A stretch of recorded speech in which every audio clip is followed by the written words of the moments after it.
I guess I don't actually know who's here when I mention it, but I'm feeling a little bit sick today, so I may suddenly nope out depending on how things go and how I feel a little bit. What? No worries. No, you should worry. Some worries. Moto's right. I'm a wimp. I'm known to wimp out. Hey, as you're entitled, you're allowed to. Don't If give you him don't permission. feel good, you don't He'll nope feel out good. right now. Let him. And then we'll have gathered here not? for no reason. No, we'll have gathered here to yap and giggle for a little bit and move on. Who was giggling? Me. Oh, And I. so now you're everyone. Well, if you had some joy in your life, you'd giggle too. I'm Damn. sorry. I haven't seen my Hey. best friend in a week. I don't have joy. Ah, Stay.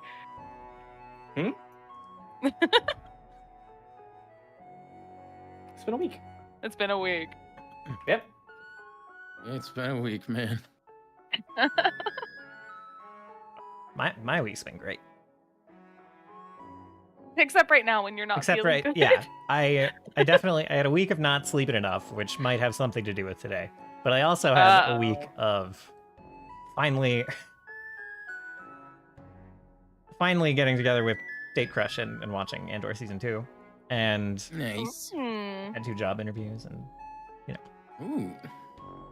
so my week was very filled with excitement and joy, and now Yes. I'm suffering for it. And But- not enough sleep. yeah. Yeah.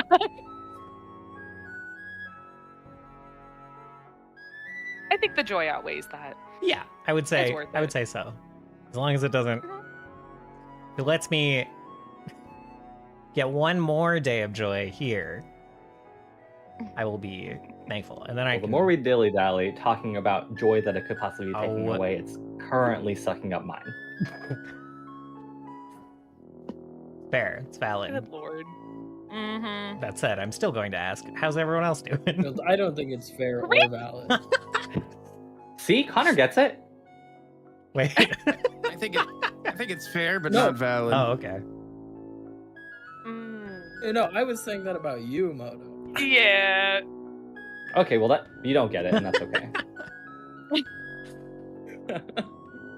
Of emotional sentiment. Thank you for sharing.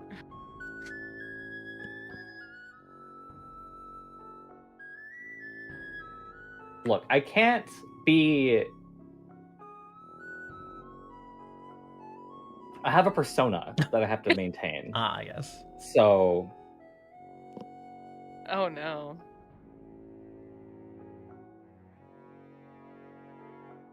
if everyone was just chill all the time, where would all the fun go? Hmm. Mm. Here Someone we go. has to not be chill. Fun and the giggling. There it is. I'm just wondering Yep, right now. how you have enough energy to cast your persona abilities every turn. Me? Yeah. It's because it's easy. Oh, okay. Fair enough. Low cost abilities, understood. Mm-hmm, mm-hmm.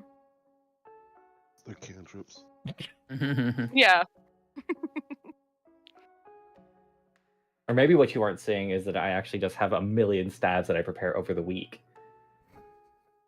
It's possible. You are able to prepare a lot of stats during the week.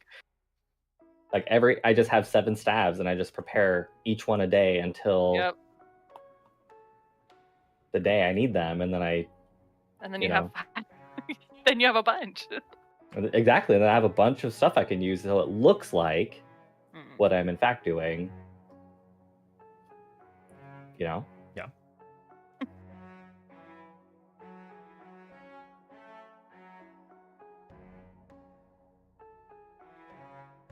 The other thing Mitchell and I were talking about this week are these 2 tabletop RPG games.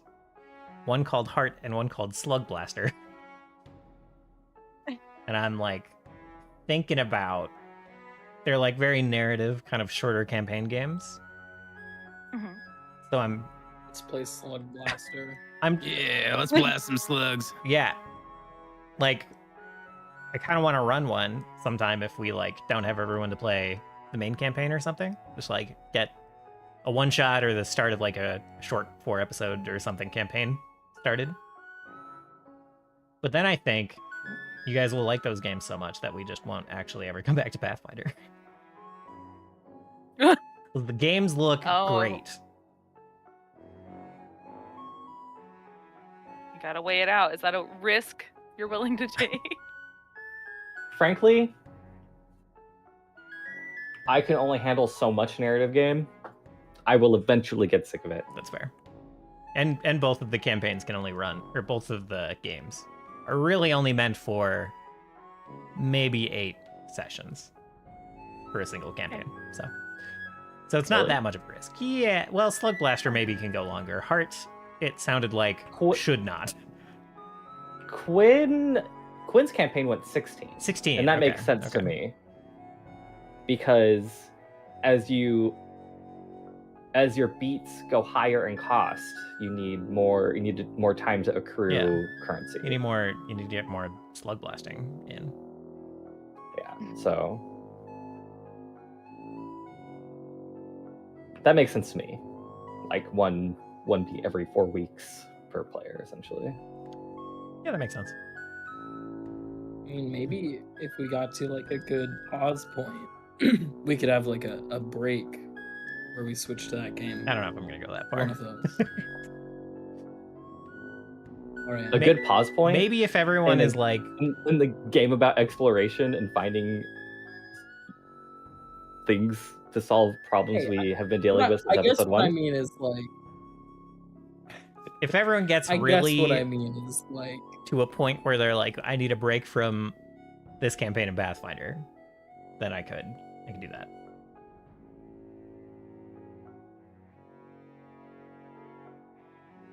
I mean, But I don't.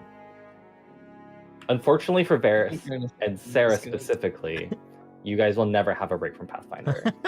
So I never need a And that's break a from threat. Pathfinder. I love these games. I'm in 2 games for a Yeah, reason. exactly. If I could be, I would be in a third. we should find a third game together, Varys. It would be rad to play together for once. Aw. I think we either could not be defeated or we'd instantly, it would all go horribly wrong. Or we would derail the campaign so hard that Literally. there's no way that the GM would be able to keep running the game. It seems likely. You two would I was just start gonna say, running I it. could try it. You I have was gonna say I could try, but I think Actually, Dealing with I the- think that Konnor would be a Oh. great person to run Slug Blaster. I think that that feels too. like precisely his vibe. I think that too. Konnor, Slug Blaster is a RPG about teenage angst.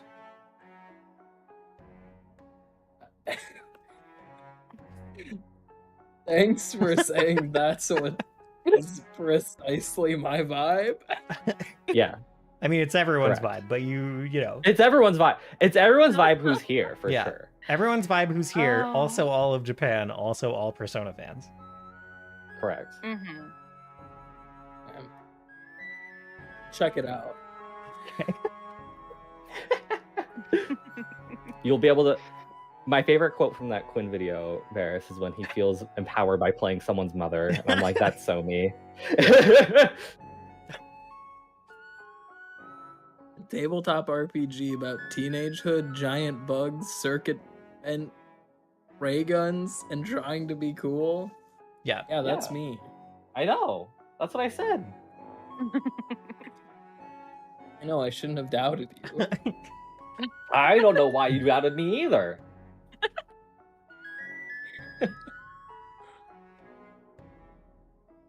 I be knowing things sometimes. True. On the other side of things, It is true. Heart is like a game that seems like would be a cool gateway into running kind of like this style of fantasy RPG in a very short form and kind of like forcing you to think on your feet a little bit in that space. Oh, Sarah's out. Oh. No, I mean, I meant the GM. Oh. Dick. Oh, the joy is back. Ah, wonderful. to insult a few people, and now he's happy. Mhm. Oh, Ah, I'm so powerful now. Nothing can stop me. Nothing. God damn. Ah.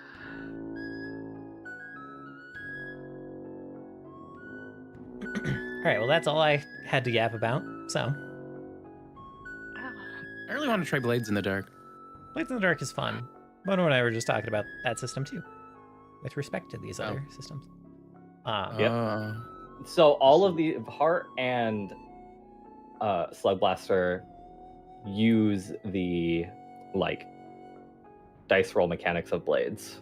I see.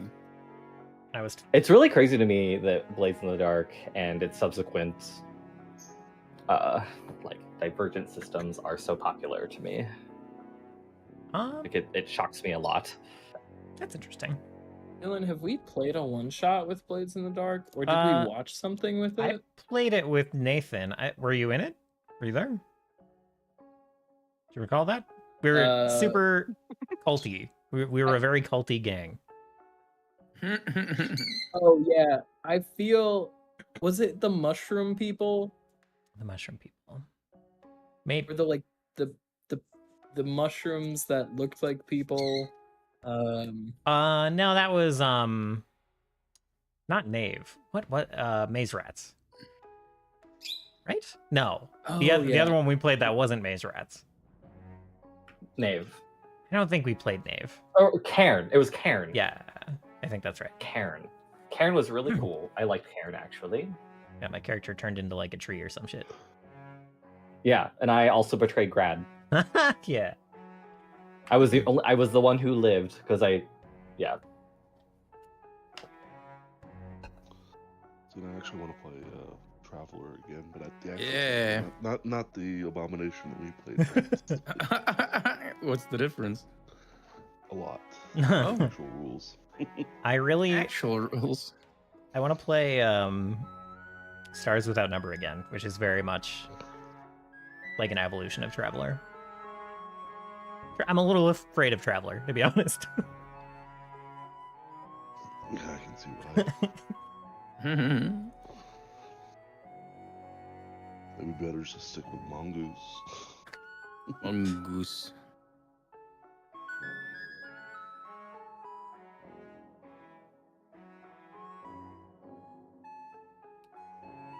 Well, as for more pressing tabletop RPG aspirations, would anyone like to give excuse me, a recap for a hero point? We fought. We fought and we fought and we fought. And we won. True. That's true.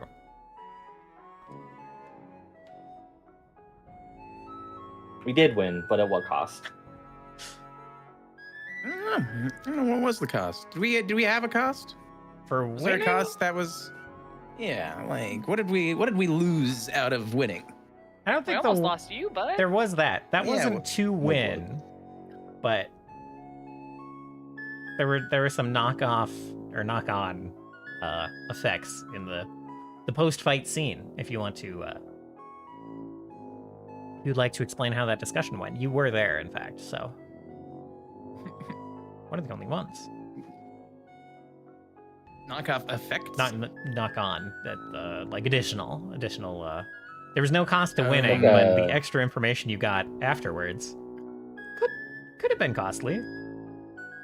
Could have been cost. Yeah, okay, I see what you're saying now. Anyhow, yeah, we fought the Seraph's boys here, who we found out were their plan to get old Kingy boy, King Rurath, was to put a magical collar on him to dampen his power, and then have the voice, who actually is a what do you call them? A Rikshasa, which can apparently just swallow other creatures whole, and then they're just gonna yeet out through a portal and get back to the Seraph, which is a good plan on paper. Very good plan. But then when dice rolls happen, you know, that kind of goes out the window. Yeah.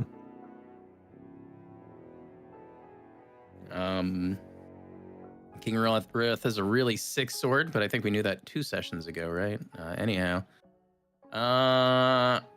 Turris, my guy, decided to send Armus, his guy, into the portal to check out the other side, see where they went, see if he could glean some information.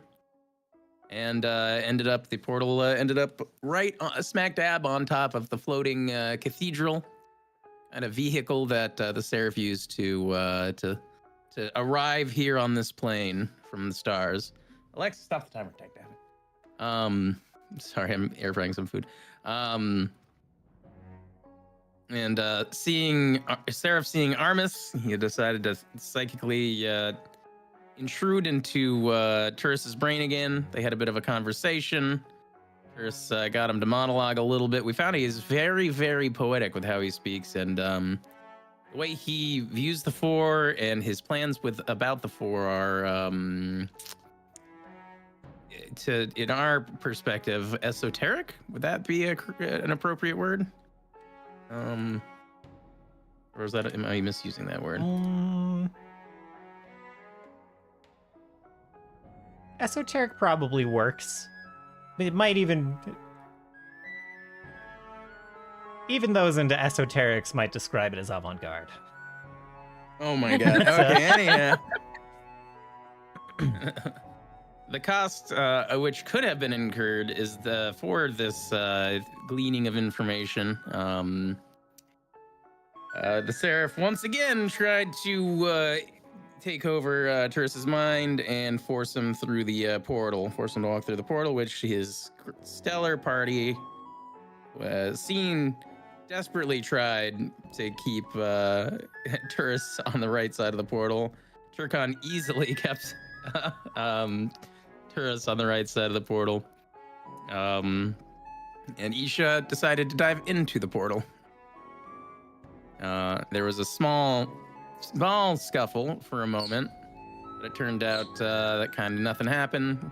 Found out that Seraph is quite alien, because he bleeds inky black smoke and got weird body fibers.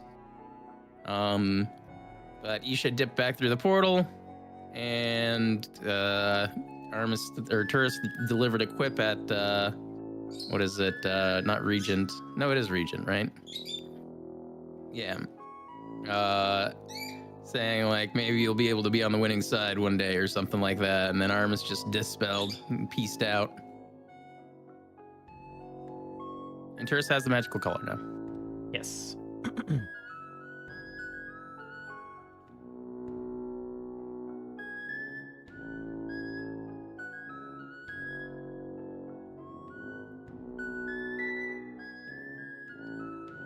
Indeed. I'm not typing up loot as we speak.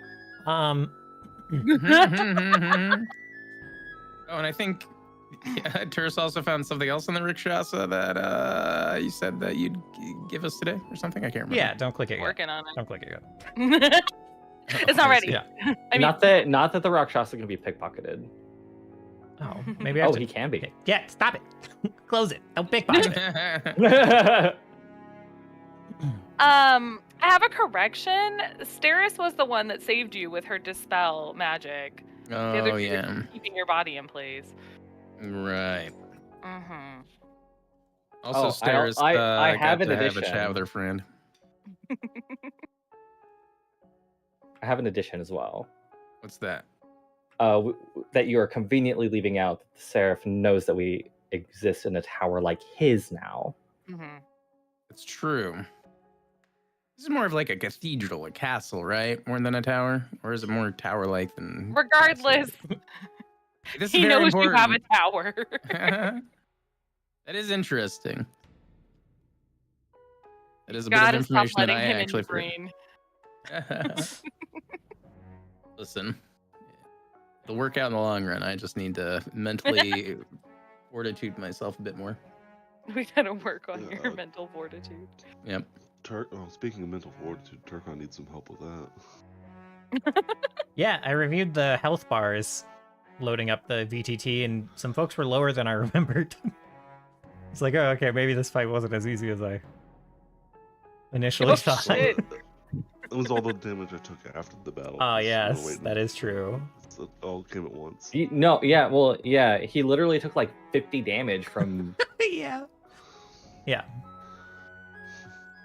You can I now didn't think about my parents or whatever. you can now pocket the enemies. That's fine.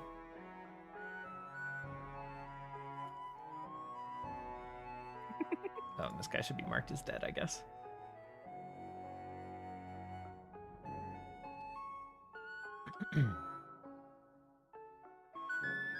Okay. So yes. The conflict with Regent and the Voice had just ended.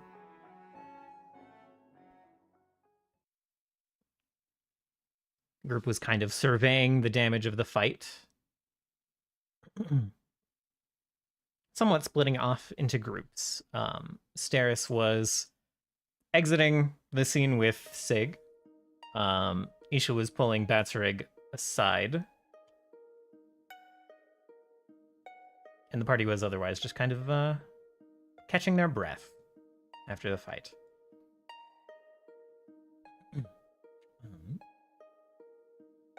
Would anyone like to do anything immediately before we split off to kind of the two side groups going on here?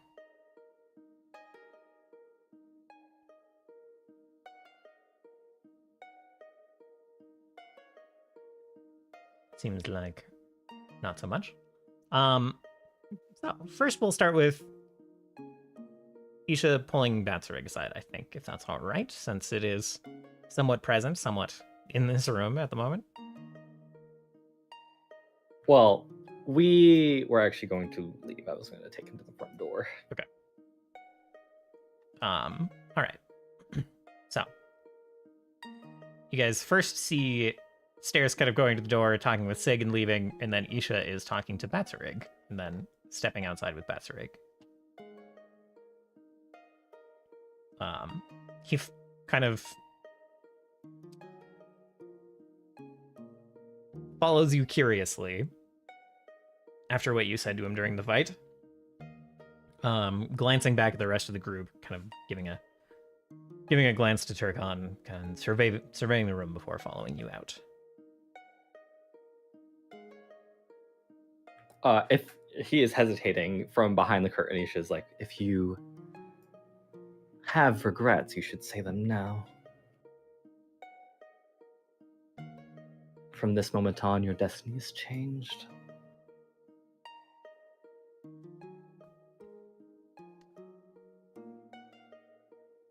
He thinks on that for a moment, just because you're kind of giving him the option, and then he kind of shakes his head. Like, I would like to see just how much it has changed before I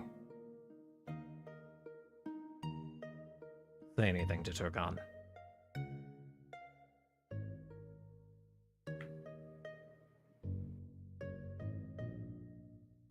As we are like walking through this like side and back is my assumption. Yeah, it's Kinda kind of like this it goes that way. second floor hallway that goes around the side of the room, yeah. You had to prepare your people for what is to come. Turns and crooks an eyebrow.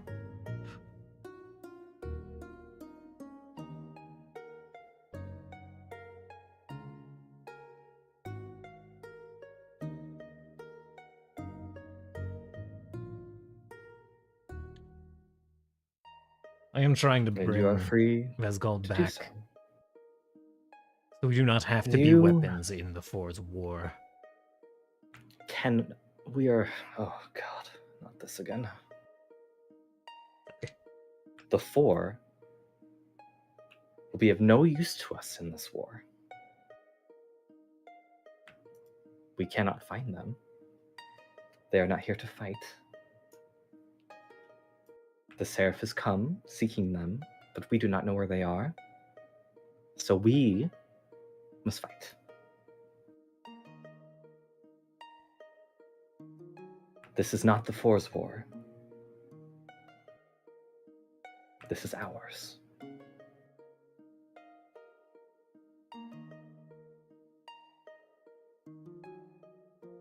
And so long as you have the volition to make a choice, I would recommend that you make the decision that saves everyone.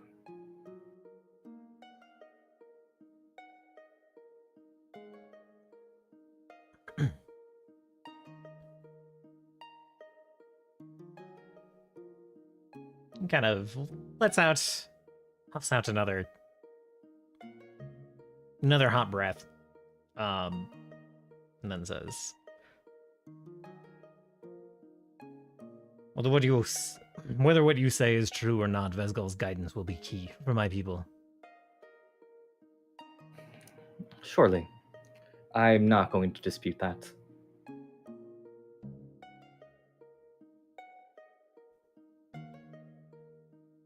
Turkan seems to disagree. That is Turkan's place. That is not mine. He has feelings that are his own. Kind of tilts his head and then nods.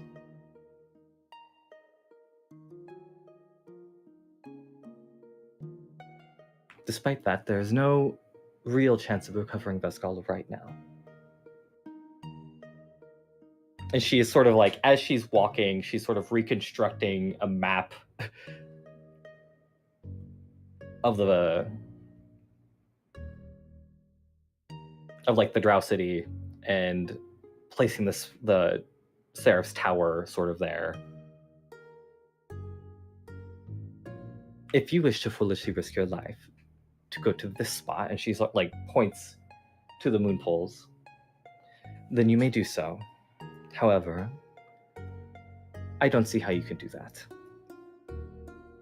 So to me, it seems like your only choice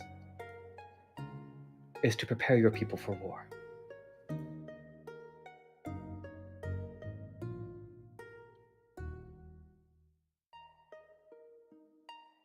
Kind of like looks at this map that you've made, and his facial expression kind of creases with frustration. I can promise you at the end your reward. Or at least an audience with her. And then she may tell you what she wishes. I understand that your tales speak that she sacrificed herself to protect your tribe from the Four, right? He nods. The Four are no longer here. You have nothing to be protected from. Am I thinking precisely? However, you cannot recover Vesgal without alerting the Seraph.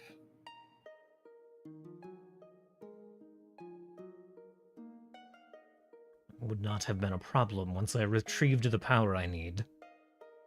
And When I was their what power is ally. that? And you assume that you would have managed to somehow live long enough to acquire that power? And that you somehow managed to recover Vesgal despite seeing the truth that I showed you earlier? I would not have A world without relied light? on the Seraph's power to do it. There's a goddess across the sea.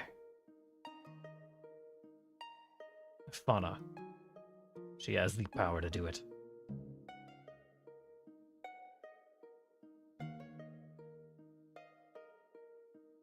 I fail to see what the Child of Blood has to offer you. She would have fallen over just as all the others are going to. You accept darkness to what? Scrape along the floor in it? No. It would have smothered and choked you till you died. Just before you acquired what you needed. Everything we have known is lies. I was chasing the one truth that we have known. It is possible to change truth. That is its nature. It is changeable, immutable.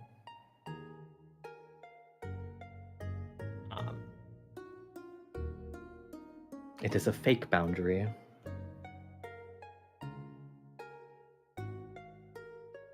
One must simply see it through a different light.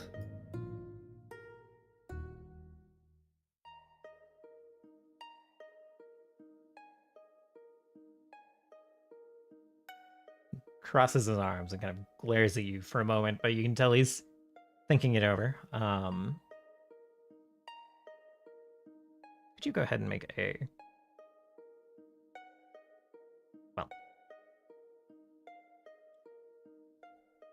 if you'd like, you can make a diplomacy check to try to win him over. He's not immediately convinced by this. I will immediately use my hero point again. Okay. Rakshasa gets off the ground and points a finger saying no.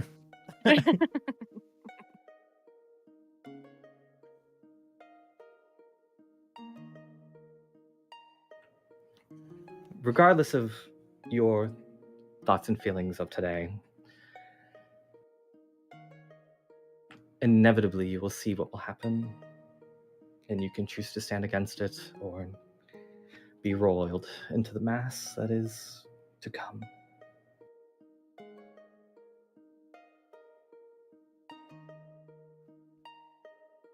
If you run back to the Seraph's arms, that is your decision to make. I'm not here to tell you what to do.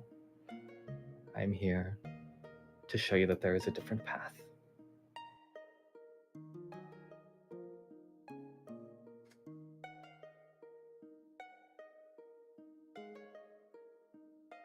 I'm not stubborn enough to think that the Seraph is a forgiving sort.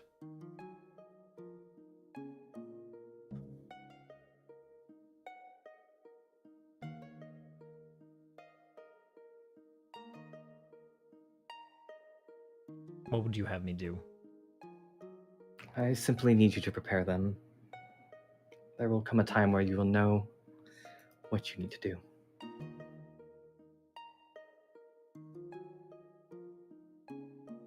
Despite what you might see from me in Turkan, people are not violent by nature. No one's people are violent by nature.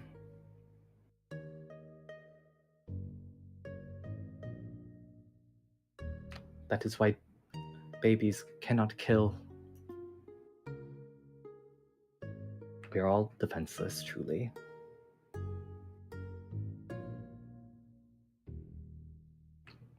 What I'm asking is that you simply prepare them. War is coming. That's Zorig. There's nothing you can do about that. However, you can prepare your people.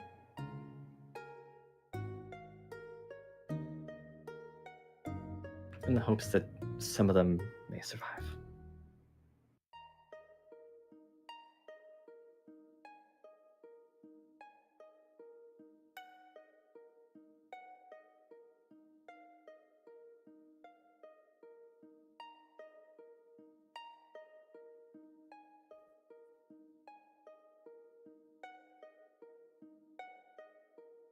He kind of uncrosses his arms, and he turns and starts walking back to the throne room.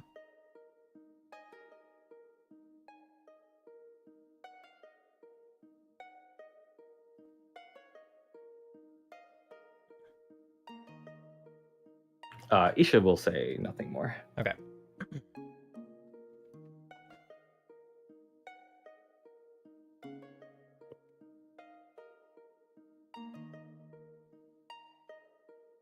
Then a few moments later, he comes back out on this balcony and just yells. Like, Turkan, this one's face shifts like the morning mist. I can't make anything of it. Do you trust them? I'm not actually there. I stayed in the hallway. You hear the bellowing, trust me. Looks around at everybody and shrugs and nods.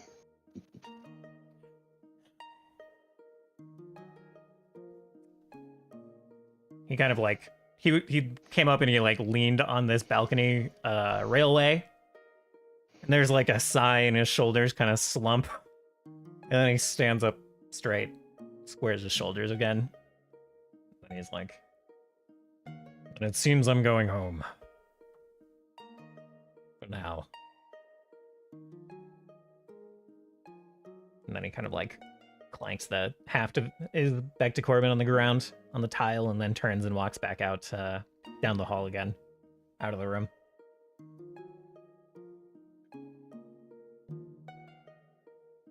And Isha, he returns to the outer hallway a moment later, and then like turns to you and just like nods.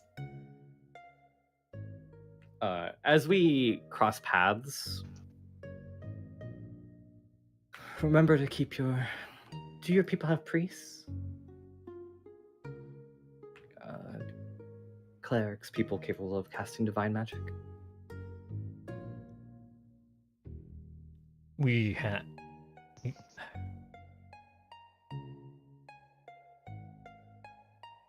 Not the way that the humans and elves do, but yes.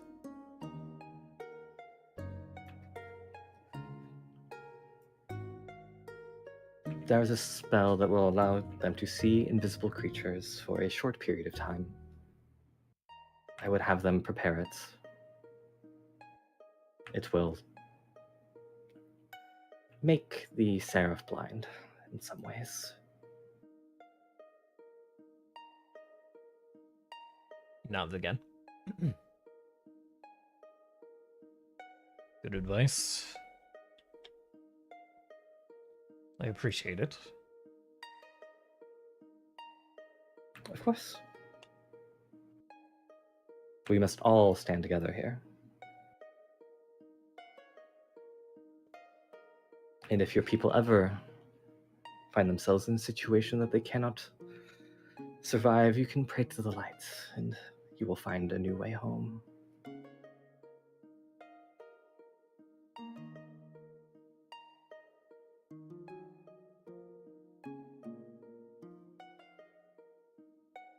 It is the land beneath our feet that guides us home.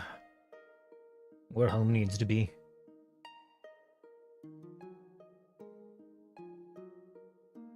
But an ally above does not hurt.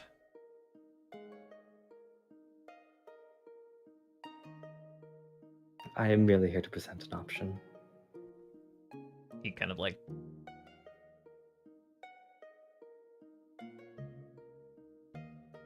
looks a little frustrated at that assertion, kind of snorts again, and like turns and starts walking off.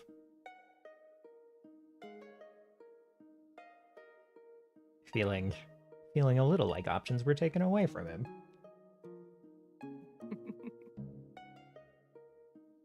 Yes, well, he doesn't see how his option wasn't actually an option, so that's fine. Definitely not.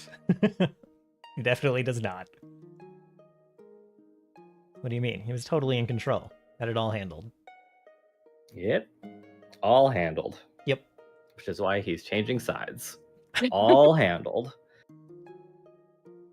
Yeah, until we meddled. Right. You said he could have what he wants. And now you said, well, later, though. I mean, the Seraph wasn't giving it to him right now either. You're not wrong. It's not a criticism. He's just mad. He can be mad. I think Isha is quite used to children throwing temper tantrums in front of her. He's got a lot of experience. Speaking of Madge and temper tantrums, I just realized I designed this room for, like, the spokes to be on, like, the cardinal directions and the intercardinal directions. Except for, like, the main hallway. And I could have just oriented it so the balconies were on the cardinals and intercardinals. So why'd I do the spoke? It's fine. I don't need to point out my design flaws. You're thinking of the Millennium Falcon.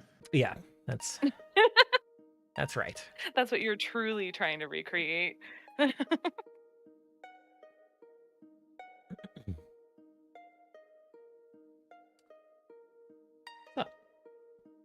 Meanwhile,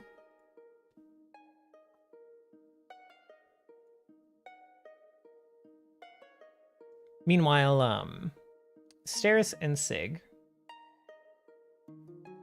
Steris, you are walking with Sig out of the castle. You've Yes, made your way. As we're walking, Mhm, mhm. I imagine Sig is leading the way because she came through this direction. I want to cast Detect Magic on her. Interesting. Okay.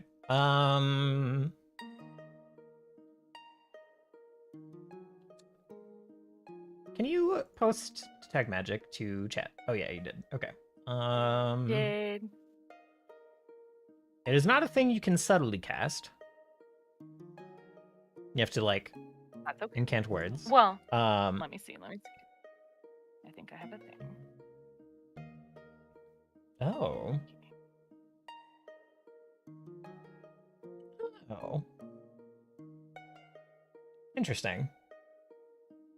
That's very cool, and I'm a little jealous. Okay. Okay.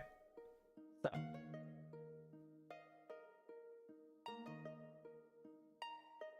you cast a spell. Sig.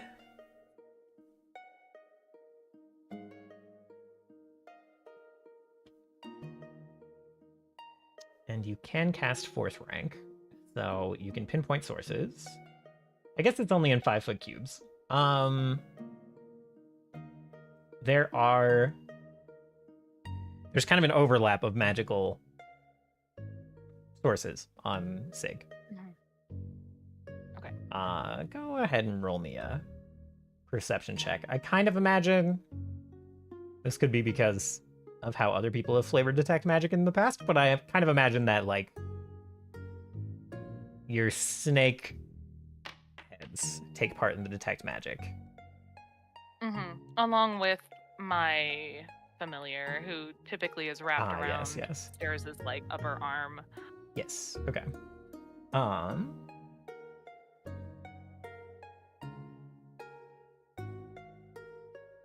So you can see that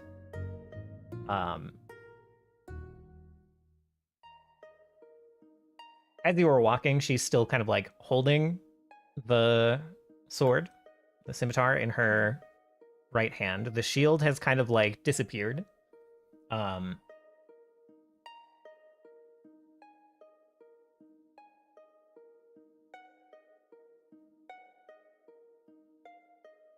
You saw it kind of almost shrink and wither into one of those strips of like black, kind of like darkened wood that you've seen in some other places.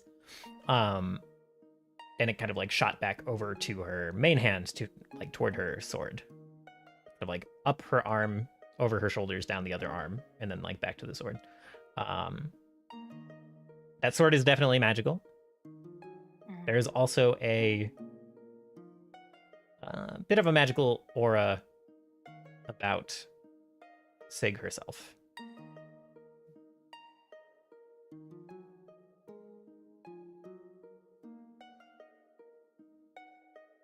Warp. That's not part of the spell. Yep. Okay.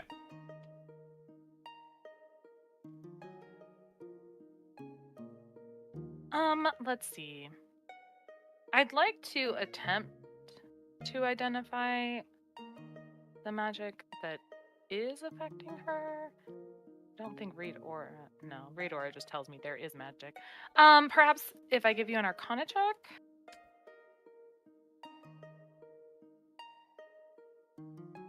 It's okay if that's not the case. I think since it's technically like a... Give me one moment. I think that's fine. Go ahead and give me the Arcana check.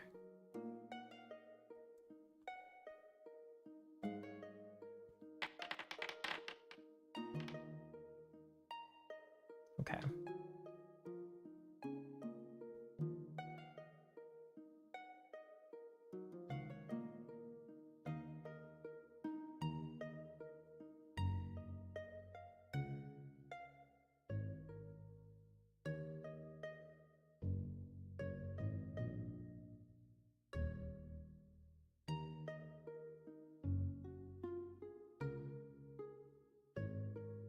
thought it was Mitchell. I thought it was faster to identify like a spell, but I guess that's maybe as it's being cast. Anyway, What do you mean? like identifying an item takes 10 minutes. I guess an ongoing. Identifying a spell effect is just like a recall knowledge effect. Yeah. Okay. And you can lower the DC if she knows the spell, Right. like has it prepared. In this case, I think You could use a similar DC to like the learn a spell as well, if that is something you. Right. I guess this isn't technically a secret, I don't think. So you can. Oh, it is a secret. Lol. Never mind.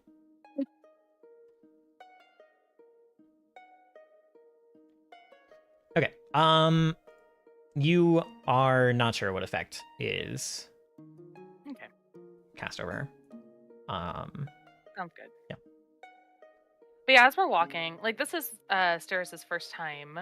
The last time she encountered Sig, it was in a dream. So this is like the first corporeal interaction we've had. So she's kind of taking in Sig's appearance as she's following behind her, casting the spell subtly, kind of just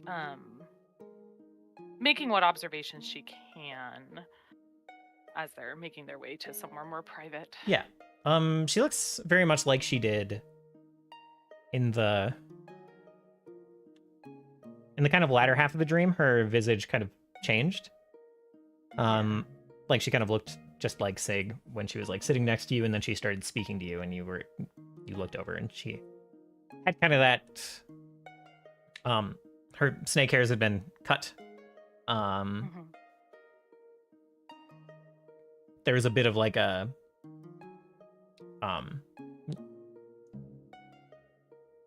she's kind of like in high contrast. Like she looked a little bit pale, but some of her features were like a bit like darker as well. Kind of like under the eyes, and just in various places it's like maybe just because she is generally paler now, but the darker parts of her features are like accentuated by that. She doesn't like, other than the paleness, she looks much like she did before. She doesn't look any frailer by any means. She's like standing tall, walking with purpose, kind of carrying herself in a lot of ways much like the sister you knew.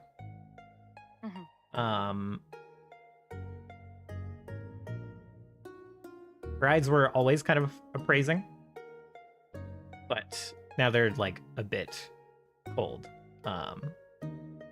As you kind of like pass people in the streets, like you're used to getting looks, you're definitely getting more looks walking with her as you kind of like exit the castle and leave the gawking guards behind and enter like the streets. She stares down a lot of people with kind of like an impartial glare that gets them to kind of blink and look away.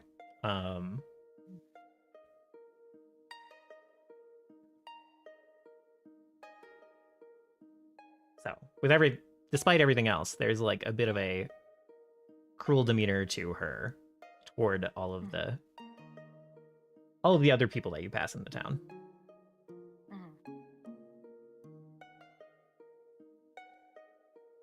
Can I ask a question? Yeah. Does her visual kind of I don't want to say demeanor, visually her kind of darker features, is it similar or different to that of the Augustine that we saw recently? Very similar. Maybe not so recently, but except he looked like a wounded animal. He was not doing well. So whatever by choice or by accident. And I don't know that. Turris precisely knows what's going on with Sig. I don't know. I don't remember if you've gotten the whole story from Stairs. But for Stairs' benefit, by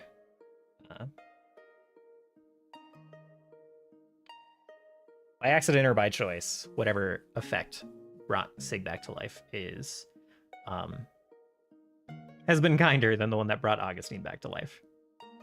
Mhm. It has left her as capable as she was in life.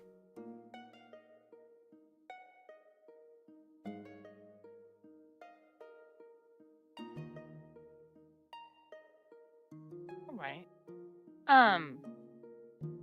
Is she leading me somewhere specific, or are we just kind of finding a spot? I think she leads you away from the castle first. Like you get out of the castle grounds, where she had made a couple of Anyway. interesting first impressions. And then she kind of, once you get off the castle grounds, she kind of takes gives a quarter turn and kind of looks over her shoulder at you. Do you have somewhere in mind? Excellent question.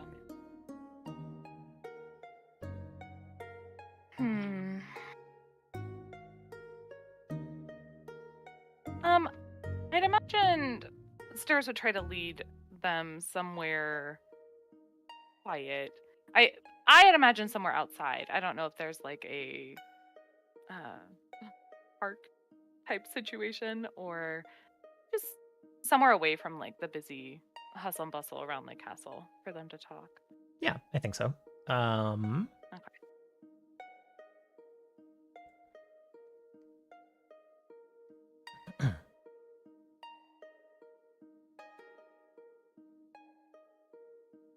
Our main concern is just no prying eyes or ears Yeah. that aren't already present through however Sig is being monitored. And or myself, though I think that was dispelled. Correct. Yeah, there's a lake kind of behind the castle area that's looked over by kind of the big stained glass windows in the throne room. There aren't a lot of buildings kind of built up around the lake. It's not incredibly huge either. So that's kind of the closest closest place to get away from the bustle of the city, get a little bit of privacy in a more natural space.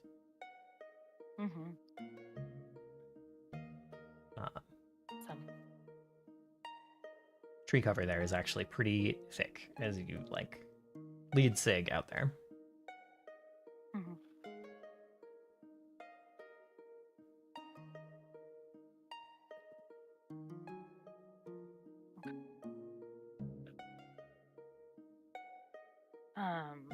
Once they're settled, Steris will say that I noticed this place as we were exploring.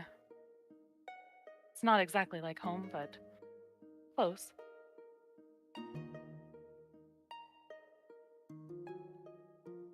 It is nice, she says after a moment.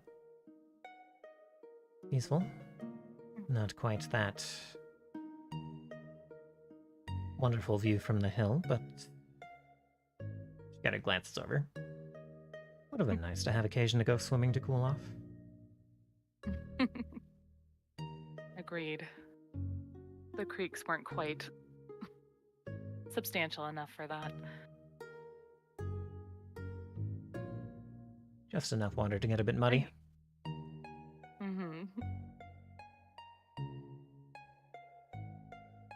I've been curious, Sig. I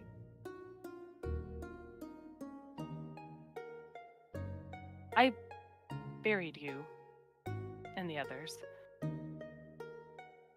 And you're here. And I have to know, were our sisters also treated with the same magic as you?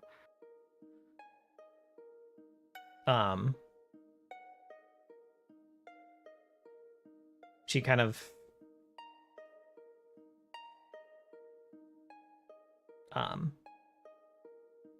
gives you a look and kind of takes a breath and then quickly kind of shakes her head.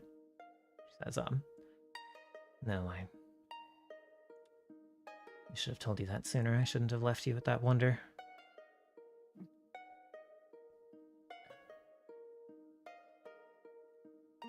Others were asked.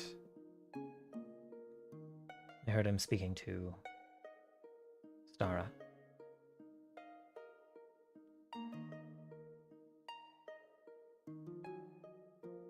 She kind of like opens her mouth and then starts to say something and kind of hesitates, cuts off the words. Lips get a little bit thin. She purses her lips. And then she says,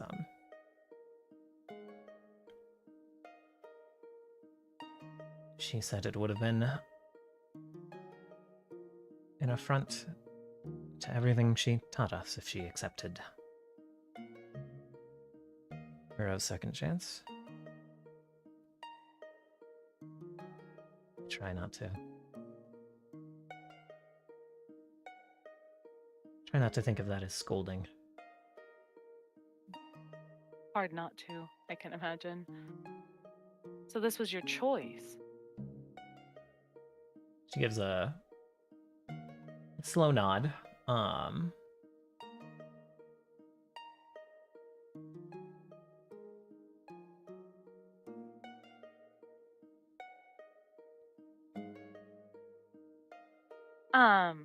This is a detail that we haven't discussed, but I think Stairs would know, having been there when everything happened. Were Sig's snakes cut as part of that battle, or is this like a new? Yeah. Okay. That was Okay, that's what I thought. how you recall finding her as well. Got it. Okay, wanted to make sure. Yeah. After a moment, she says, she kind of hesitates and furrows her brow.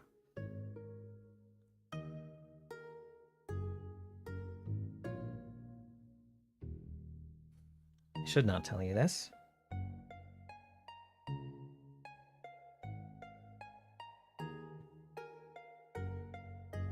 But you will.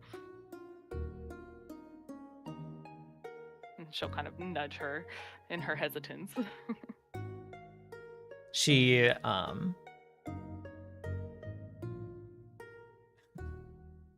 smiles and kind of like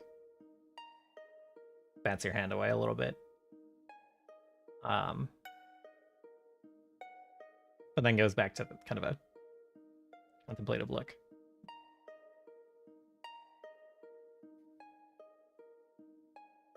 Scry accepted as well.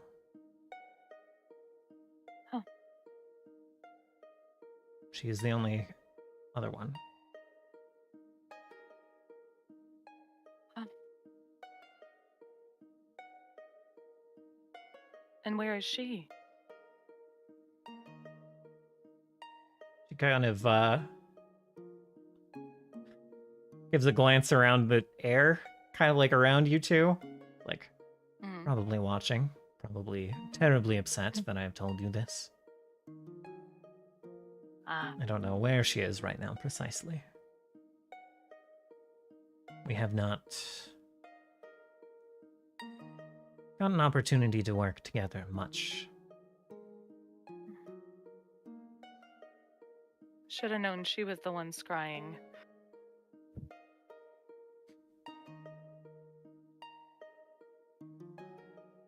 It's silly how obvious that was now.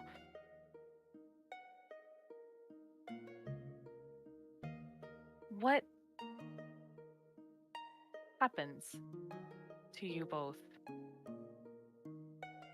You do what Earl asks, and then at the end of this, what happens to you? I think she's crossed her arms, and the hand kind of like holding the other arm like tightens a little bit. She says, we were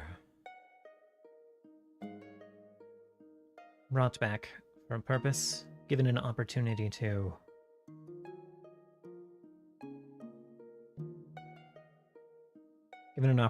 change the world.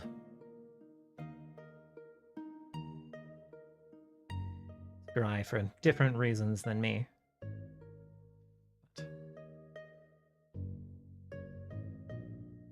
It is the magic of whatever Uro works for that keeps us alive. Once our tasks are done, He has made no secret of it. We return to the Earth, as it should be.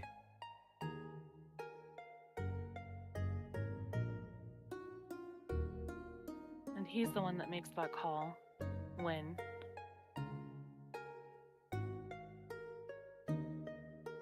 He determines when we are finished with our task. She is the one who takes back the gift.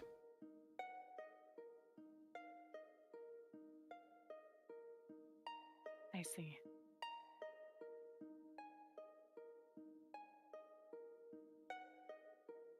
Why did you choose to accept?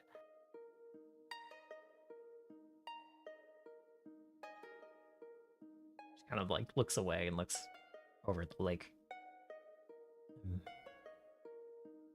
Told you when we spoke before, and I'm rather ashamed to repeat it.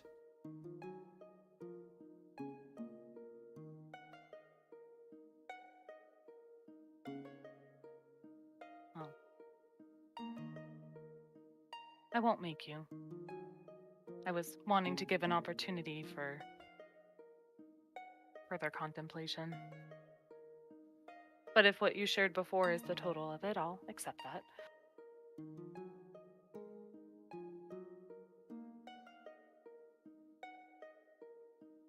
And I suppose me asking what Scry's reason isn't going to go anywhere, considering you think she's already angry for you telling me she accepted.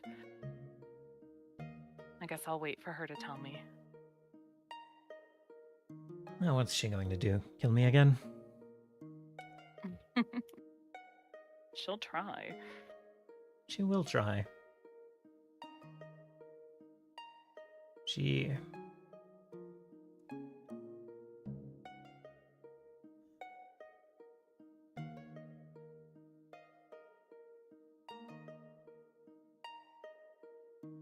sees what creates the hate. She thinks the world can be fixed.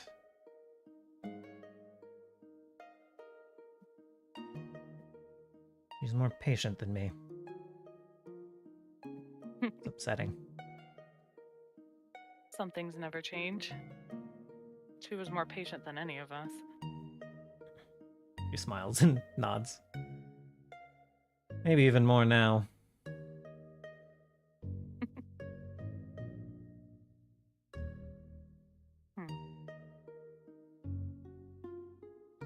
I think the world can change too. I guess a worry I've had is, am I working against you both? She kind of turns Our and efforts with the Seraph are clear, and yet you were here escorting the voice to try and attempt to kidnap Rurath. How does that fit with your picture of what the world is going to change, or how the world is going to change? turns and looks up at the castle. Mhm.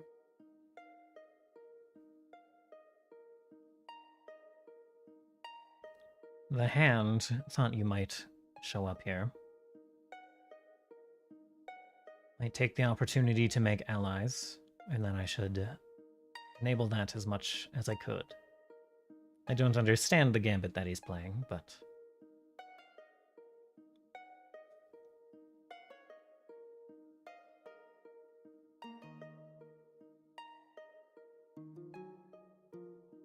I guess what really matters is that it worked out. she nods. Focusing on alternatives that won't come to pass. Is a waste of time. Time I get the feeling I have very little of.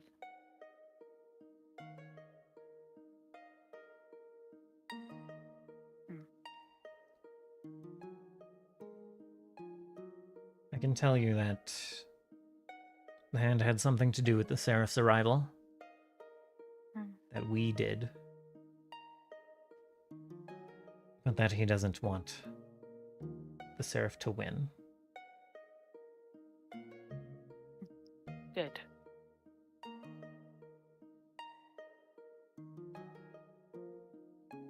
I'm glad we're aligned in that.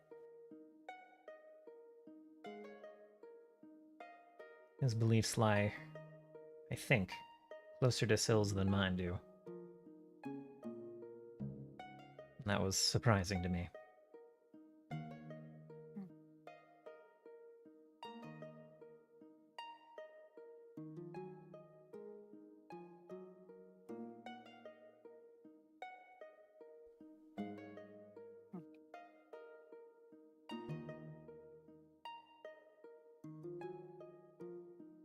Is there any reliable way for me to contact you after you leave here?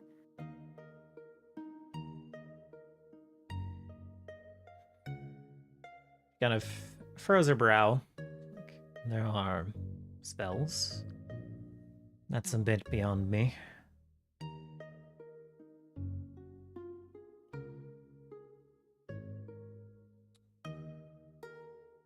I'm moving around a lot. I have tasks to do.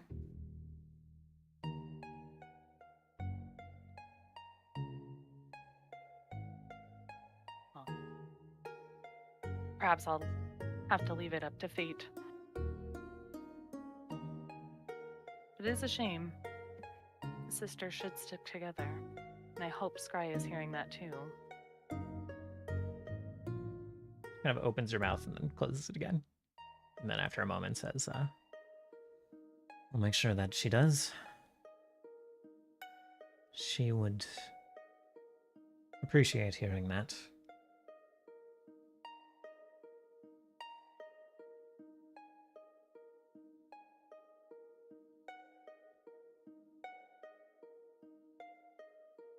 Well then, I guess we can part and I can part from you with peace in my heart, knowing that we're not working against each other. And I'll continue with my quest to redeem all of you. I don't intend to let any of those that took part in harming you live. She kind of shakes her head and then looks down at the ground. Then nods after a moment.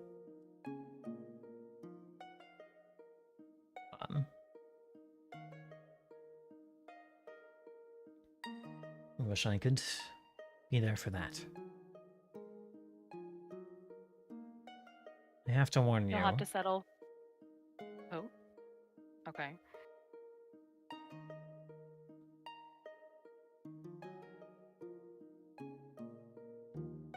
Whatever Earl wants, he wants it to go a certain way. Oh, okay.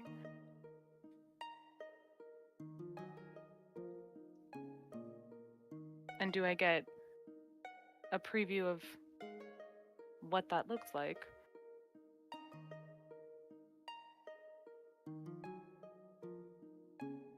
I don't know that I can accurately portray it. The word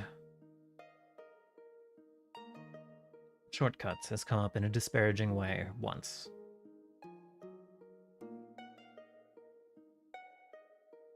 But I can't pretend to entirely understand the man.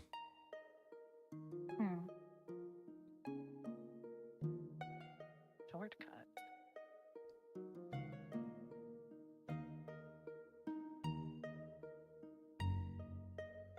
He doesn't speak of it much and doesn't like when we pry, but I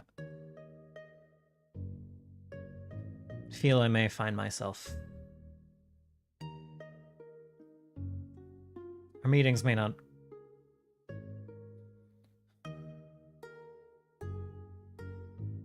She kind of like looks at the sword that she's sheathed at her side at this point. And just kind of goes quiet.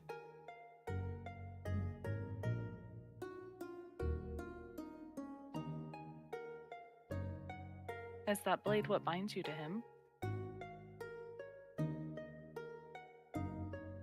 It was a gift. Came after I awoke.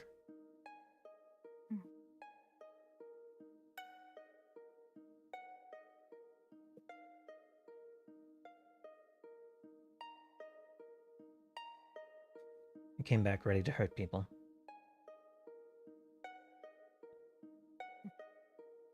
I don't want You're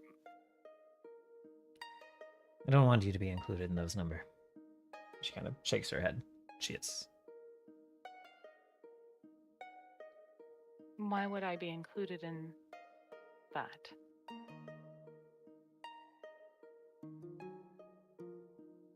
We just agreed that we were in alignment, were we not?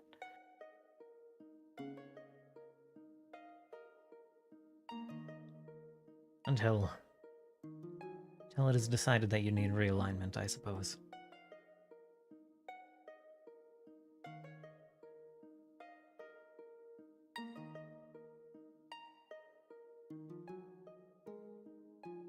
That's just a feeling that I have.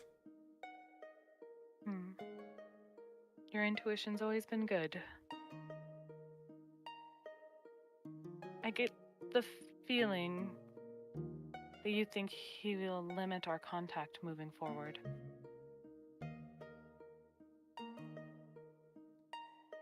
I think that depending on what Spry conveys about this conversation, what I convey about this conversation, he might not be entirely happy. I don't know if he will go that far or if he will need to. If my objectives lie elsewhere, then I suppose that's all he needs doing.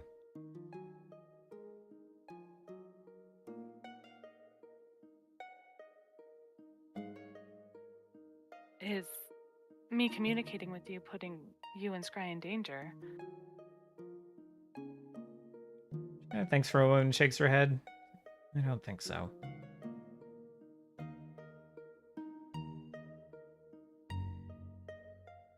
Unless it depends on what you mean by danger, I suppose. If it somehow hastens the completion of our tasks, I suppose we might return to rest sooner.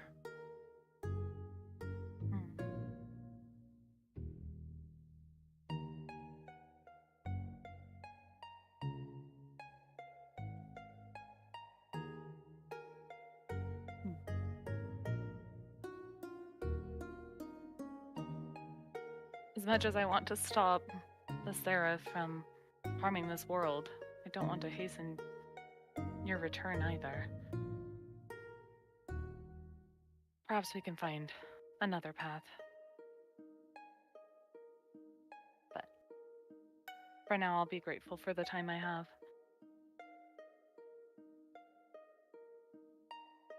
She thinks on that for a moment, and then kind of like meets your gaze and says, one place where I agree with Stara is that I would rather be watching over you from beyond than crossing swords with you here.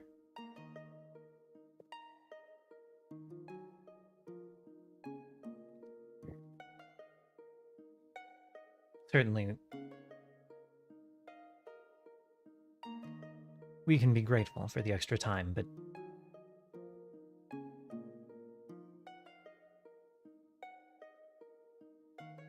you've already warned me you are already carrying out vengeance.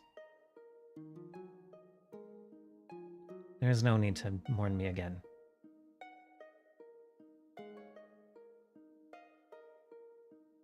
You think this love I have for you just disappears after I mourn? The mourning doesn't stop. Just learn to live with the grief. And if I have an opportunity to get back the thing I've been fighting for and killing for this whole time, shouldn't I take it?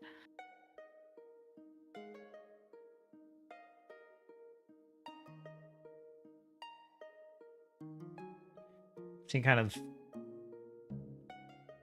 furrows her brow.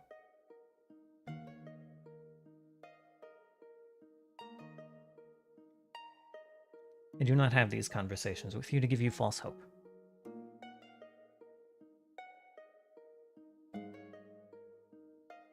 After this, I will return to rest as it should be. As it should be.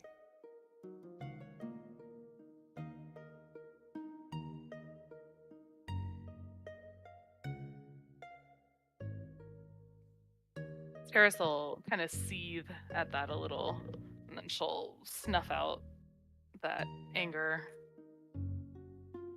and kind of sigh. As it should be. She uncrosses her arms and puts a hand on your shoulder and gives it a tight squeeze. Shakes you just a little bit. And then nods. She's kind of tries to blink it away, but she's tearing up a little bit. Mm-hmm. Yeah, at that, I think words escape both of them, and they'll embrace. And then I feel like Steris isn't one for blubbering goodbyes, but once she's let her tears dry a bit, she'll tell Sig that she needs to get back to the others. And I'm assuming you have another task you need to move on to. She'll nod. Don't know what it is yet, but I will reach out shortly, I am sure. Maybe with the limits of these communication spells, she won't be able to give me an earful just yet. Here's hoping. And Steris will pull her into a hug one more time and saying, if you get the opportunity before me, pass that on to Gray.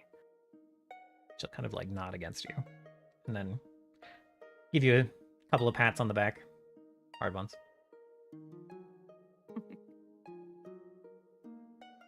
Oy. Okay. And with that, Steris will make her way back towards where she's assuming her party still is. Yep. In the castle. Zig watches you for a moment from the lake and then turns and walks into the trees. So, what's everyone doing in the throne room in the meantime?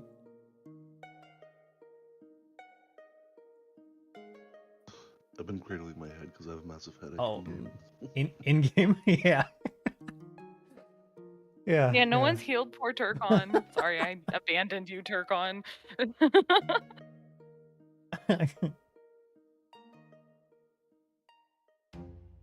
Okay.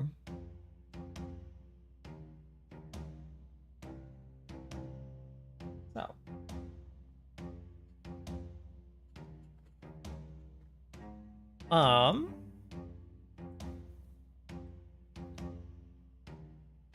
See, I forget. Did we already have a bit of an exchange with Eighth Bite? He's going back to the Seraph to save his friends. It's not going back to the but- Seraph, but yes. Well, To the Sarah. He's going Sure. going back to the people who he expressed that he's going back to the people who trusted the voice to tell them what happened here. we'll see how that goes. I don't even think that was between Scene and Eighth Bite. I think that was just said generally. Okay. I feel like someone was trying to recruit him and he was like, nah, I got shit to do.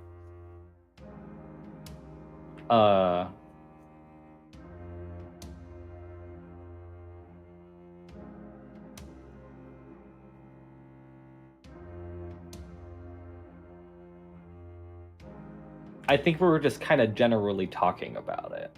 Okay, fair enough. Yeah.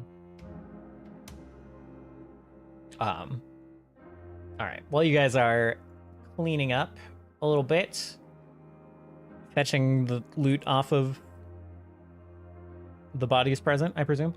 Rurath conveys. Rurath kind of talks to Ogwyn for a minute.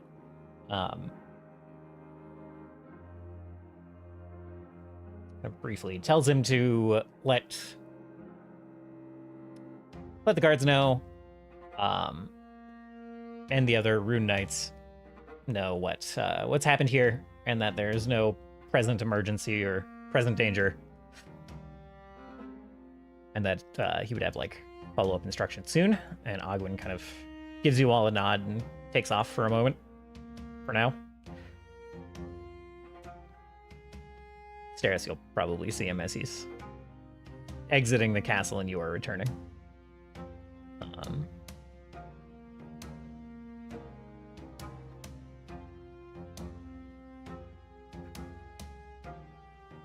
And I guess Rurath kind of after that, and as you guys are putting things in order,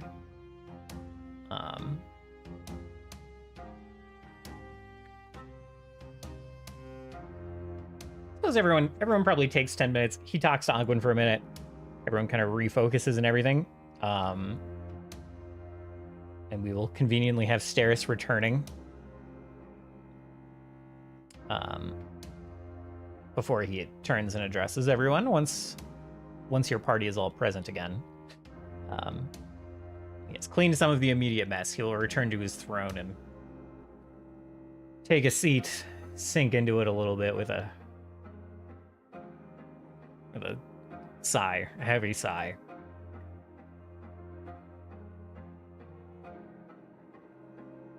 Kind of like staring at the tiles and thinking for a moment before turning and addressing the party. I don't know if Isha is present or has not returned. I mean, Isha can be walking back in. That is fine by me. Okay. And he kind of gestures to all of you around the room. And says, I suppose thanks are in order. That could have been quite a lot worse. Quite a lot less convenient if you had not been around.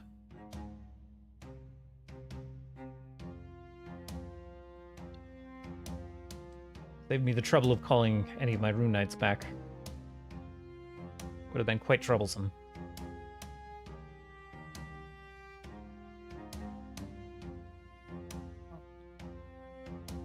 I'm glad we made it in time. As am I. And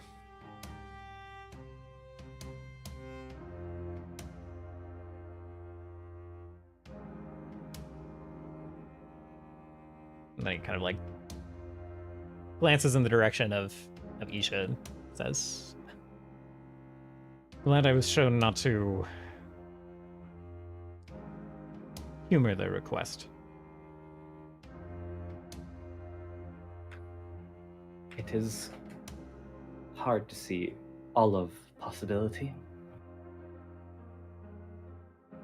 He nods. What are your plans now, regarding the Seraph and this marching army? You guys told Ogwyn generally about the invasion plans, right? Or did you keep that close to your chest? I thought we did. Tell him. We literally just told Ogwyn everything. Oh, okay. We were just like, hey, this is what's happening. Right. Good luck. Yeah. Good luck. Okay, good. If we didn't, I probably wouldn't have mentioned that part, but I thought we did. No, so. because we were discussing with Ogwyn about, well, how did the Seraph even find out about this in the first place? Mm-hmm. And then, yeah, we did just literally was like, hey, it's kind of fucking weird that he knows all this stuff. Yeah. Rurath sits up a bit straighter. kind of like places his arms properly on the armrests of the throne, says, well, I have little choice but to prepare for war. From the sea, apparently, and from Temel in the west.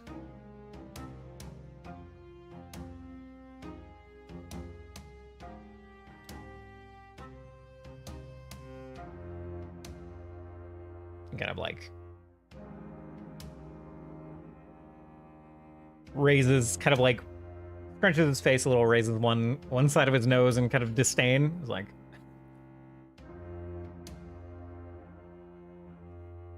don't have much of a course of immediate retribution or immediate action. Immediate retribution will not go well for you. Quite. I know that it feels like it might be the right time, but this is just a fingernail that we have managed to nick off. He nods. Look.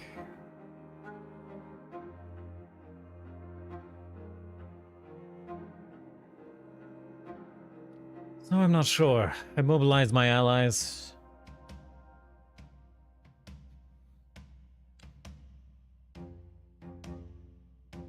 Perhaps make some concessions to our neighbors to get to secure immediate aid. Or to sweep Temel aside before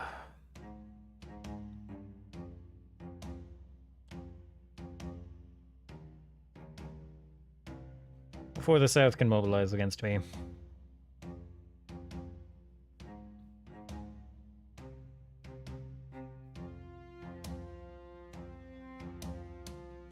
I do believe that removing the Sarah's exertion over Temel is quite smart. Not only that, but I think at one point we're going to have to stop being on the defensive and focusing on the offensive. After all, there are people in Comicourt that need our help. Even the Queen herself doesn't wish for the Seraph to be there.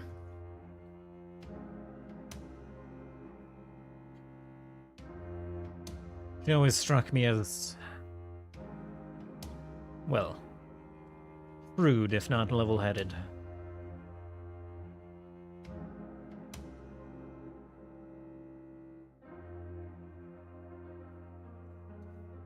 She is keeping up her people safe. Sorry, by, can we take a quick break now? I am getting a call that I should take. Okay. Sorry to cut you off. Be back. Never know what I was gonna say now. It's gone. I already forgot. Happens to me all the time. All right, BRB. BRB.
my headphones are on again anyway.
I'm back.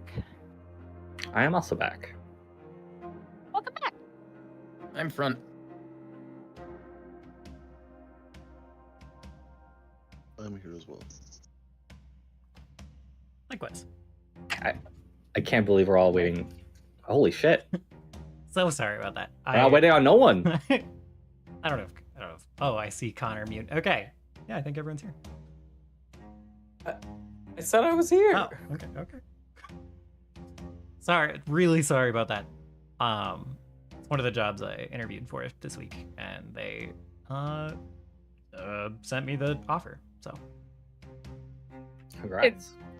Nice.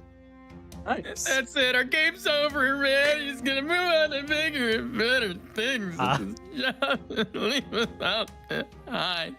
so no, but I Well, to be might fair, have to work the opportunities Saturdays. pay probably. So I might have to Oh. discuss the schedule change at some point. We'll see when they actually schedule me, but I might have to work Saturdays. So we'll have to talk about that. Sorry, Konnor, I think I interrupted some sass. I was just gonna jokingly say that that opportunity probably can pay you a bit better than we can. Oh, well, yeah, it's possible. Even giggles. Giggles are good payment, it's true. Okay, let's see. It just doesn't pay the rent. I get it. True. I've tried.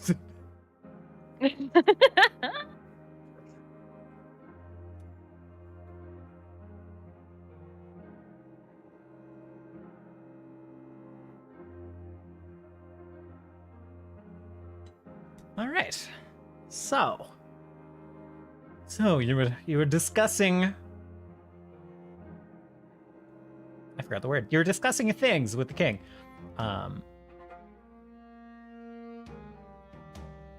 You were talking about removing the influence of the Seraph on Temel. That was a wise place to start. You talked about the Queen in Kalmacourt, who he said he always saw as shrewd. And then I interrupted the next thing Turris was saying. Oh, I don't even remember exactly what I was going to say, but essentially I was going to agree with him, being like, yes, it seems as though that she's taken a passive approach to protect her people for now, but I wouldn't be surprised if she wasn't also already planning something or making some sort of preparations for when the time is right. If there was any way we could contact her without the view of the Seraph, that might lend well to aiding her and her people when the time is right.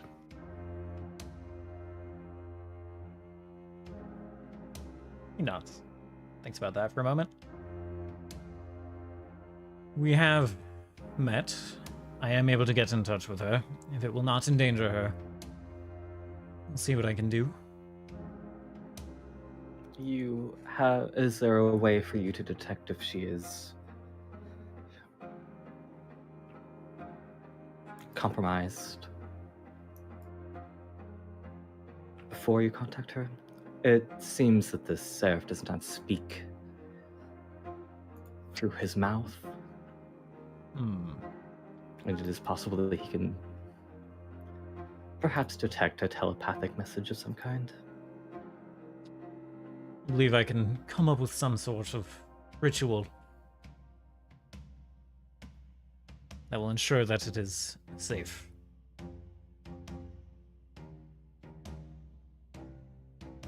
A good precaution.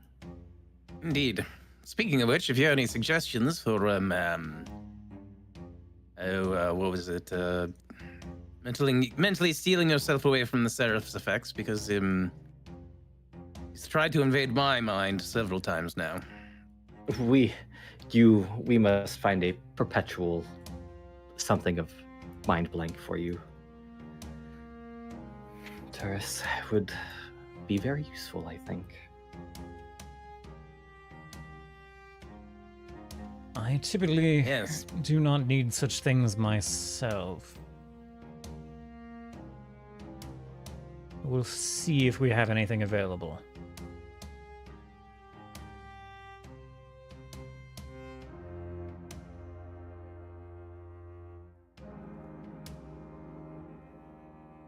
Oh, I would appreciate that. In your libraries here, do you have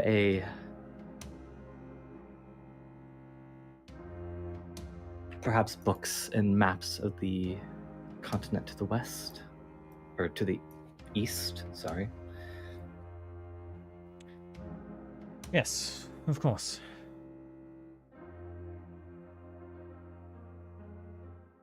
I do not believe that our destiny will take us there, but it might give us answers on where the four are potentially sealed away.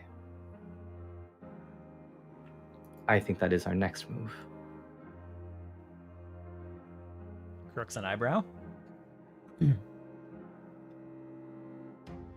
Bold aspirations.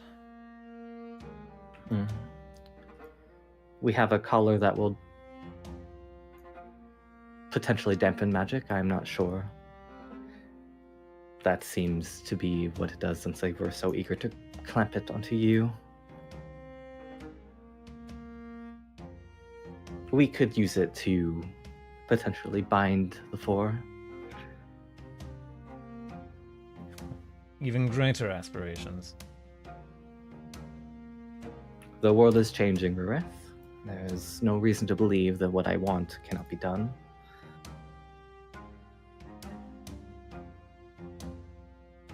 And perhaps in their imprisonment, they will understand what they have done to us. and change. He kind of like narrows his eyes. Not narrows, he squints a little bit. And how far away are you? Are you like actually on the balcony, or have you? It's probably likely that she is still on the balcony, yes. So Okay. It makes more sense. So she is kind of like saying this very loud. Loudly and above him? My god. Definitely not used to engaging with people above it. Yeah, all right. He's looking at you very curiously, but you are outside of the range of read aura. So You have questions? I might be able to illuminate an answer for you.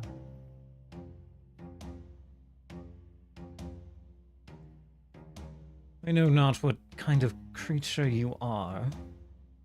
You seek to unravel the magic of the goddess. Powerful one.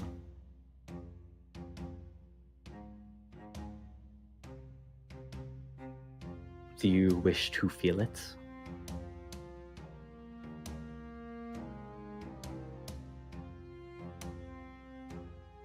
I'd like to know what I'm dealing with. Isha jumps and glides down.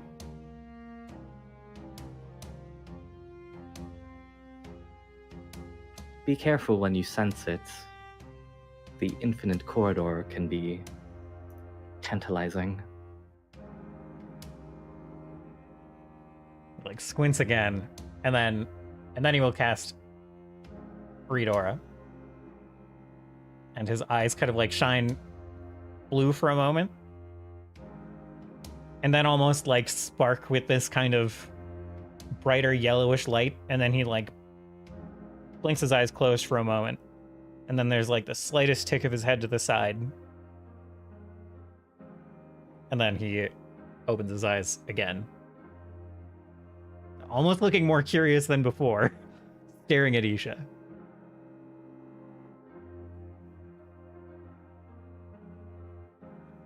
Certainly have never met your like.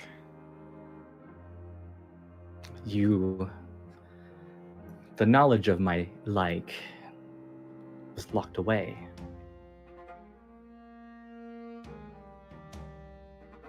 So that when it needed to be revealed, it could change the fate of the world.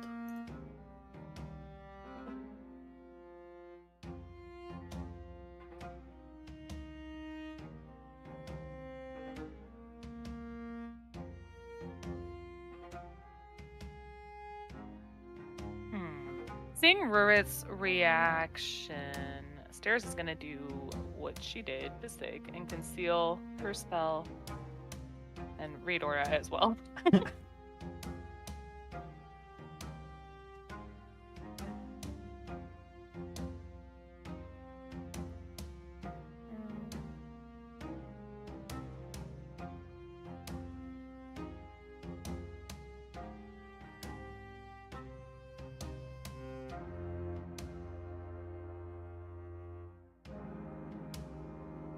See, I get to just make bullshit up when it's an NPC.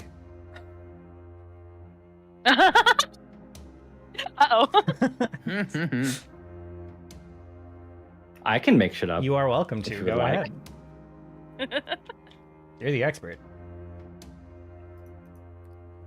So, Steris, what happens when you read aura is that you're technically a same level creature, and you are pulled into the infinite corridor, which is a swirling dimension of hallways that sort of infinitely spin around each other.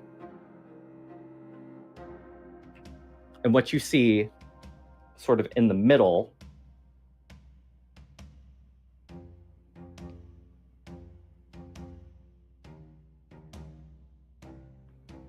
is a bat with 6 wings.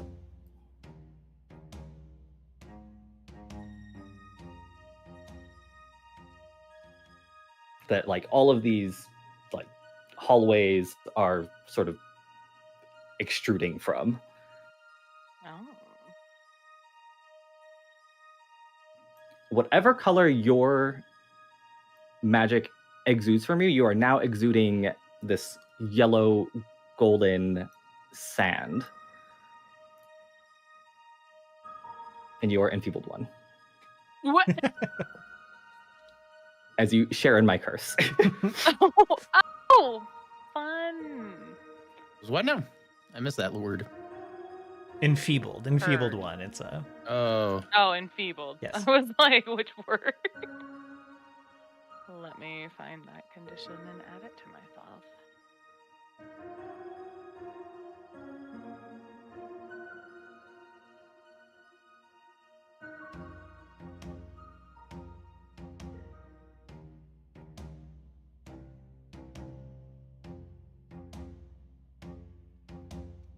Does Steris try to like hold steady from that experience?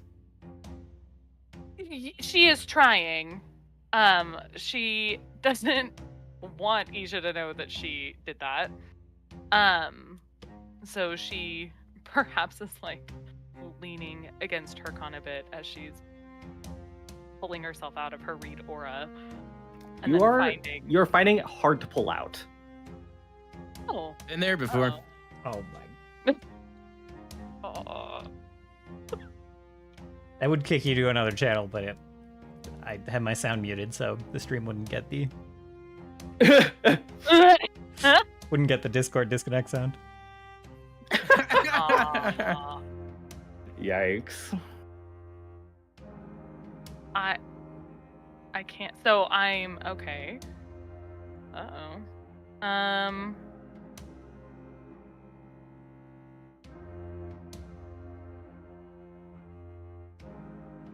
So Steris will try to end her read aura, and she can't? Is that what I'm understanding? Yeah, you feel like you're walking on a pathway. Oh. Okay. Am But I it getting... doesn't seem to go anywhere.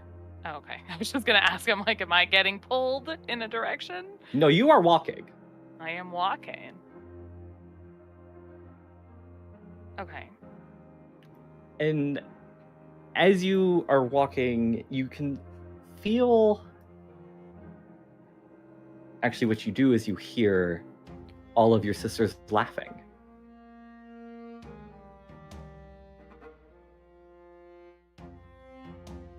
Okay. I feel like she kind of swing her gaze, trying to find the source of the laughter. It is down the path. Okay. She'd continue moving forward.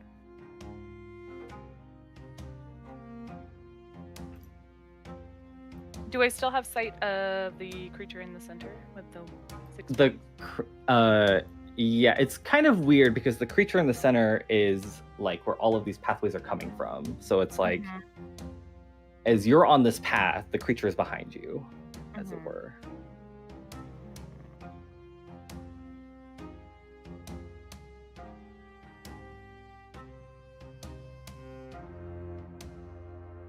It's a long shot, but I'll try to roll a recall knowledge. See if I recognize or know what kind of creature this is.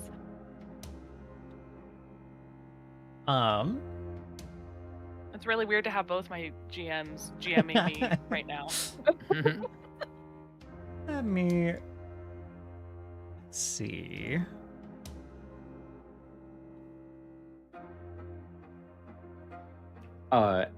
This is just a bat. This is not necessarily specifically a magical creature. Okay, just a many-winged bat. I think you, like Rurath, have never seen the like. I've never seen the like. Okay.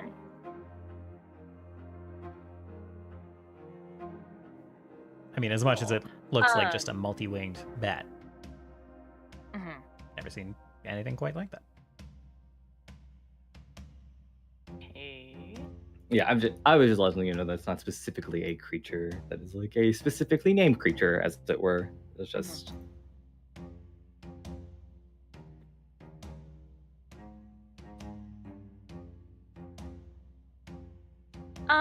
I feel like Stairs would continue towards the laughter. Am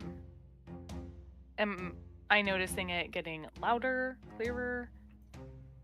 As you are approaching, it does come into like you do see it forming, but there's also more as you are seeing these like sands fill in and shape your sisters. You see that each of them also has a pathway coming out of them. Oh.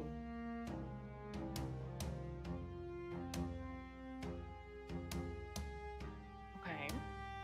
I definitely turned off the mystery music too early. just click that again.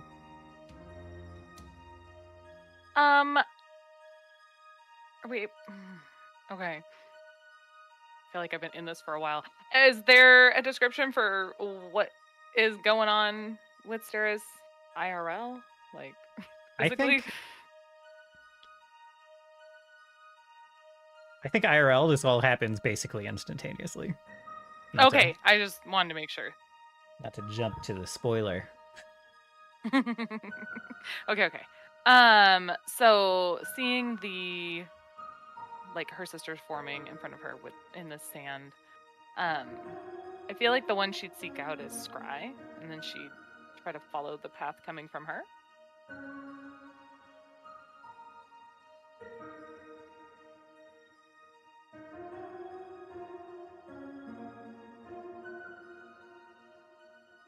You are enfeebled 2.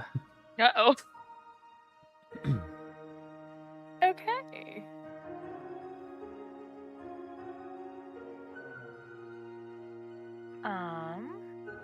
As you are walking, like you follow her path, you're met with sort of this wall.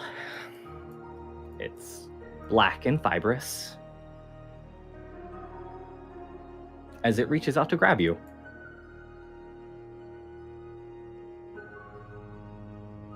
Yay. Okay. You can run. I'm not stopping you from running here. Yeah, she'll evade or attempt to evade the grasp and kind of run back the direction she came. You no longer see the bat.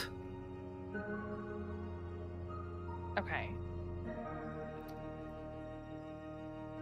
You are on a different path now than you were before. You no longer see any of your sisters, and you are alone.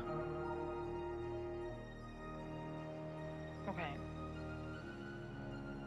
She'll continue to try to find her way back on this path that she's on, continuing in the direction from which she came.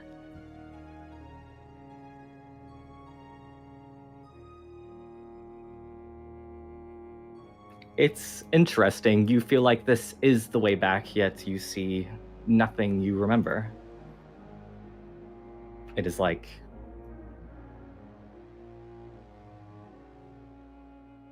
you are experiencing deja vu, but with nothing at all. And you are enfeebled 3. Jesus. Okay.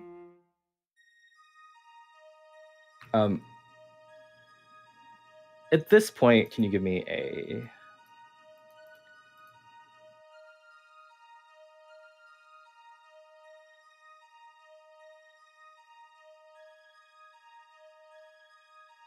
Just give me any spellcasting check.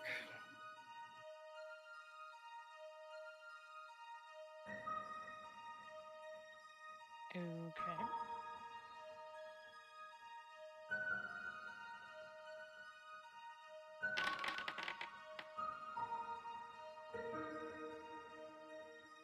You are enfeebled 4. As you try to focus your way out of the infinite corridor, but you find yourself being slammed against its invisible walls. Anyone who is currently looking at Steris will see that half of her body is turned into sand. Oh. I think Snake half or human half, or like left half or right half? Yes. It is more likely that it is. She's just like entered a 50% degradation state where her mass is being turned into sand as a whole, rather than like being petrified from her like tail up. What a mass effect. I think Rurath kind of stands up and he's looking at all of you. It's pretty easy for him to notice this happening. I think he stands up and he's like, looks like I wasn't the only one peeking. And he takes a step forward and raises a hand and starts casting a spell. Really starts weaving magic. It's hard to identify precisely what he is doing, but... I have his Arcana check here. Yes.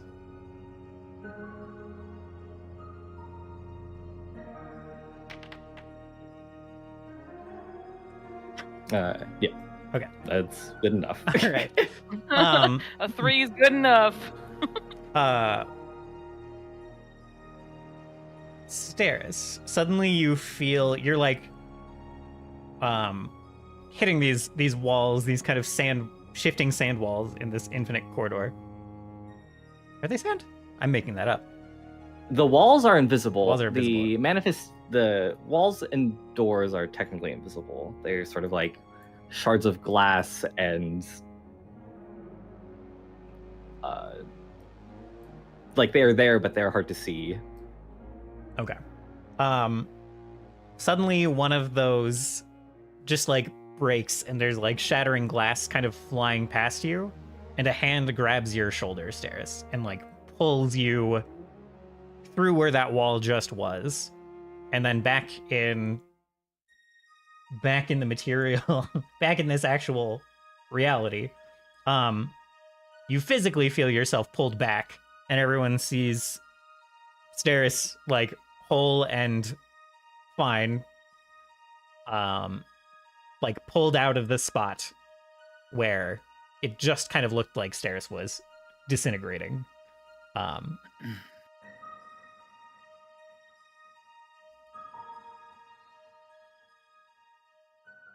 And you still feel awful. You are still quite enfeebled. Yes, I am. Yeah, she'll kind of come out of that and like heave a bit, and then kind of fall silent in shock as she continues to kind of stare at Isha, trying to wrap her mind around what the hell just happened. Rurath just kind of adjusts his robe and goes back and sits in the throne again.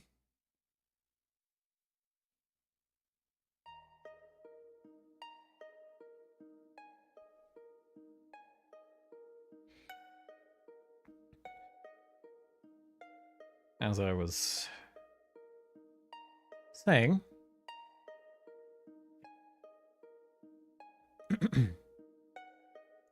it is quite the task that you put before yourself. Something I have been working at for 60 years and have not quite found the key. I believe we have the key. We do not have its door. Do tell.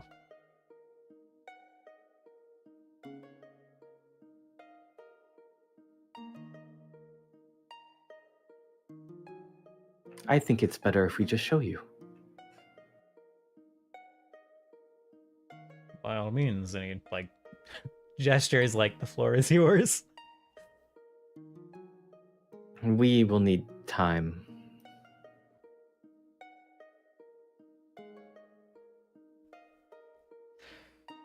Very well.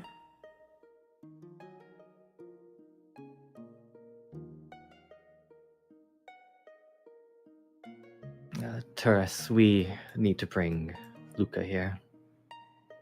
Yes, I I caught what you were implicating. Well, I'd much rather summon him here than take him through town.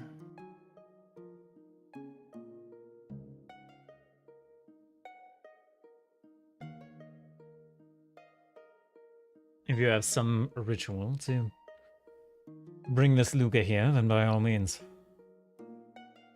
Very good. I need precisely one. And he kind of like looks around, like eyeing up where aesthetically pleasing the most the door would go, and I think he's probably just gonna like put it right there behind the throne. As he says it's gonna take an hour, Rurath like looks to the rest of you and very wryly is just like, work fast, do you? You above, you know that magic cannot be rushed.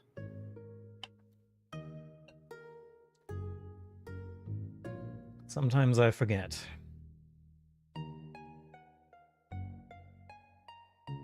Yeah, must do it well or not at all. He says as he starts creating the runes on the wall behind the throne. All right. Why am I out of reach? Who's trying to grab me? Mhm. Everyone's I was mouth trying to see how scatters. enfeebled you were. Yeah, we all scatter. Mhm. Oh. No, it was me. I was just trying to see how enfeebled you were. I am enfeebled too.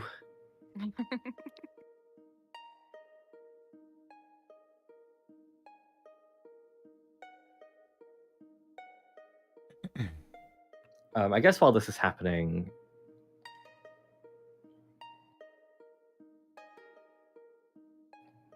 Isha will continue to speak to Rurath about her plan, Okay. I guess. Okay. The only creatures we know who know anything about the Seraph are the four. All of our other witnesses are uncertain about the Seraph's origin. He nods. I simply see we might not need to free all of them, but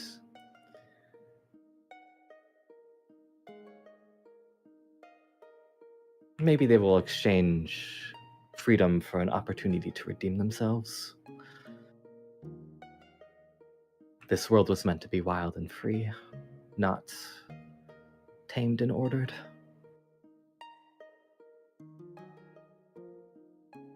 He kind of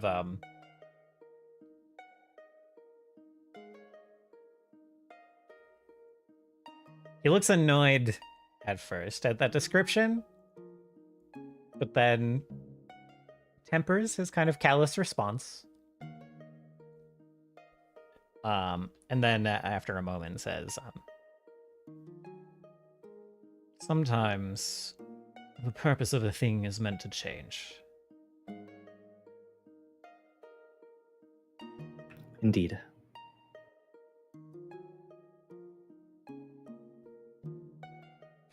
And so I have made your point for you. I suppose the same could be true of the four.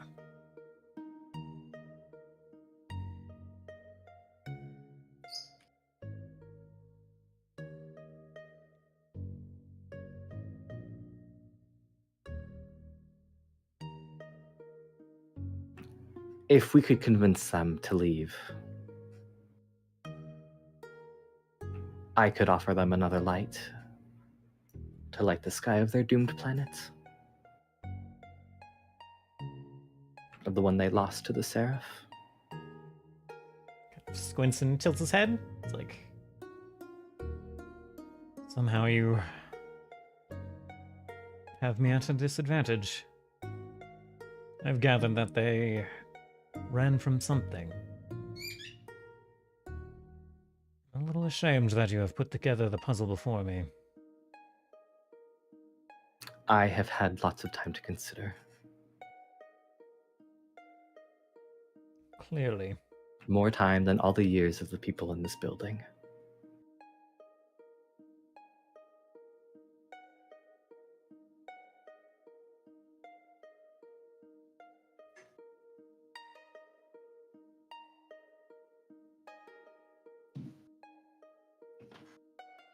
Well, we are here for this purpose. Not you, perhaps, but he kind of like gestures to the rest of the room. But we are here to help them fight this enemy. That is why they came.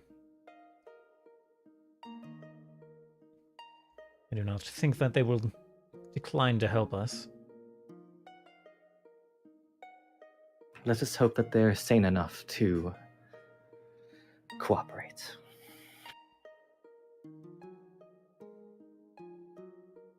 But it will be 3 gods, and not 4 that you awaken.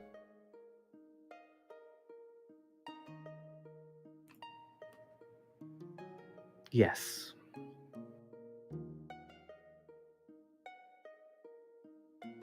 Kind of gives a little nod. Happy that you know the story, I suppose. Well, pleased that you know the story. Happy is... Happy's a hard word to use with this man. Yeah.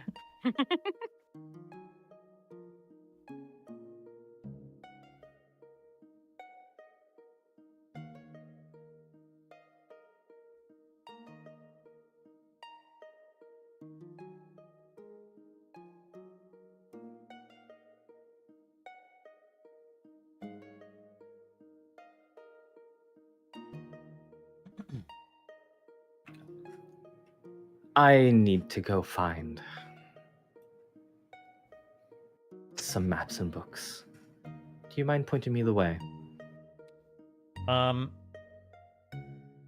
He kind of like nods to the door where soldiers are still, while you guys are talking, soldiers are like picking up the splintered pieces of the door and like clearing the debris. It's like, one of my men will take you there.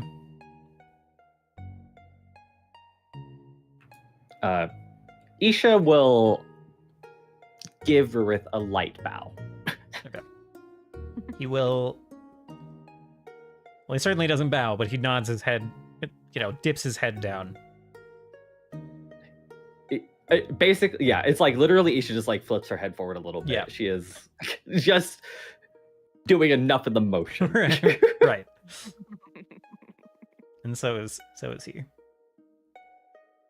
I'm so glad we are both stubborn together. It makes me feel so happy.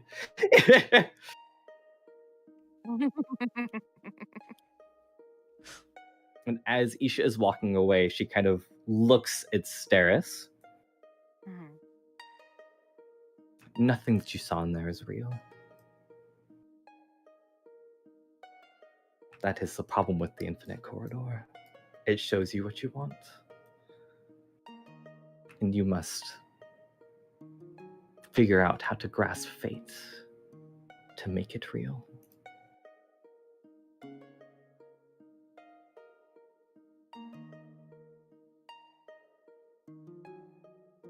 And then she will leave.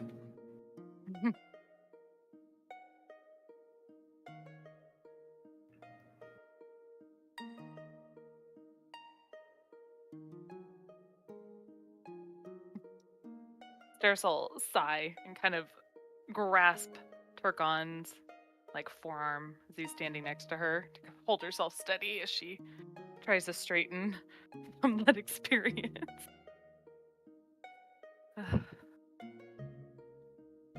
I can't say I envy Isha if that's what her mind looks like at all times. And Steris will start trying to treat wounds on poor Turgon, who's bleeding out next to her. He's on Brain juice leaking out of his ears. He's only He's been so mildly patient. mildly at death's door. Just mildly.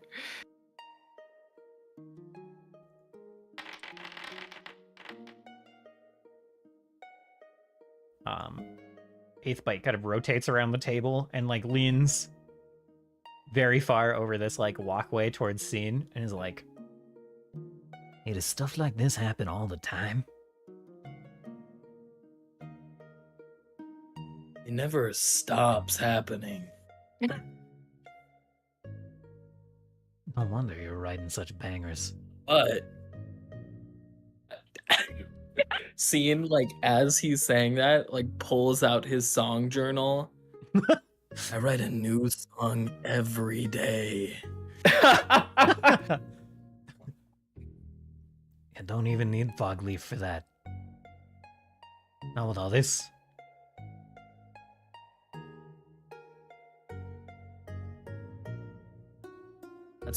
That's what I'm saying. You should join us, man. I mean, with what we could write about, we'd make it past the top. No, I shouldn't. I got things to do. Well. No. Scene will raise his single eyebrow in encouragement. Look, we can't be making songs off the same material, all right? No, man, I'm not a main character. Scene will nod. I understand. You gotta do what's right for you, and if you ever need my help, you know where to find me. Gives you a very firm nod and like a 2 thumbs up. Then kind of shifts his weight a little and glances back over to Steris, like struggling to stand, and then over to like the magic sword. And then kind of like tilts his head like he's considering it again, and like shakes his head to himself, but he stops vocalizing in the internal debate.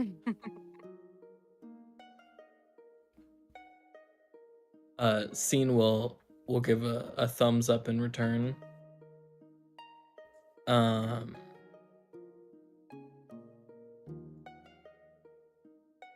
just look at him and say, "Thank you, man. Really, for you made the right decision, and I knew you would." Hey, thank you for pushing me to it. I mean, I would have got there on my own, of course. I'm got a pretty level head, but Of course. he gives you like double finger guns. It's like, good to know you always. You still got what's best for me in mind, even though we're not playing together right now. That's cool. It's very cool of you. Several of Scene's like tendril things will like go up to where I guess people assume his brain would be, and they like tap on it, and he's like, "Always."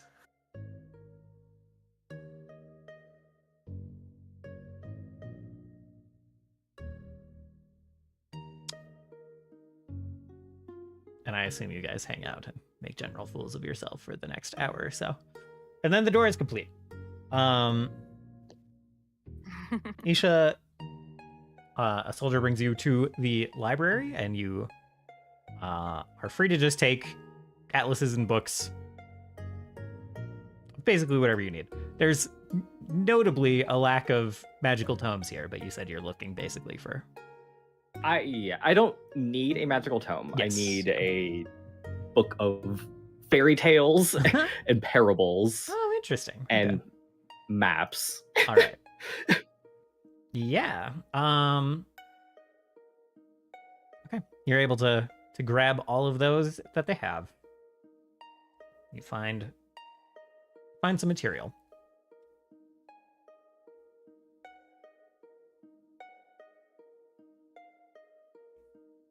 I like material. Material is good. Mhm. They give you like a big rolled up atlas of Aldhelm, this northern continent, which this is technically part of the same. Whatever. Yes, this is considered part of Aldhelm, albeit the southwestern edge and like slightly separated by the kind of land bridge.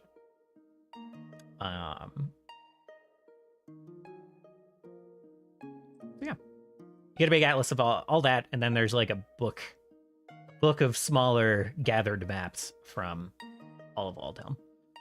And then quite a few folklore and fairy tales and collections of such.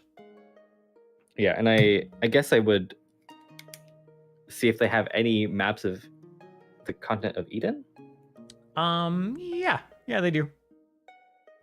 It could be old. I don't actually need it to be up to date. It Yeah. could be very old. Actually, it's probably better if it's very old, frankly. It is. There is a map. It is older. Eden is not called Eden. I don't know if we've ever come up with a name for what the city was before it was Eden. Not one that wasn't so old it doesn't matter anymore. Yeah, it isn't labeled as Eden. It is Something else, which is fine by me. yes.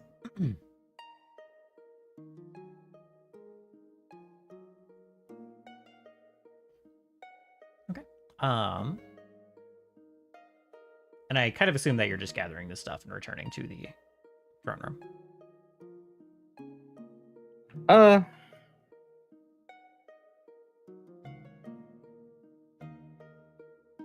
I don't think Isha feels like she needs to be here to explain the device. That's fair.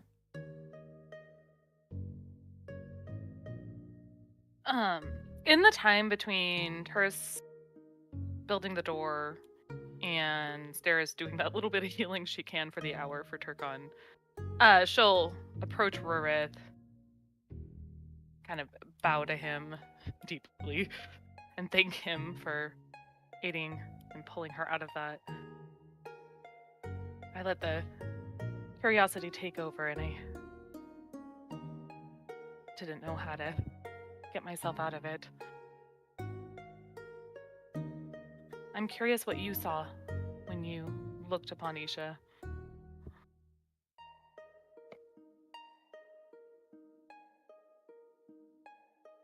Saw a labyrinth of... well, quite the labyrinth. Infinite, really. And I don't have an infinity to spend exploring at the moment.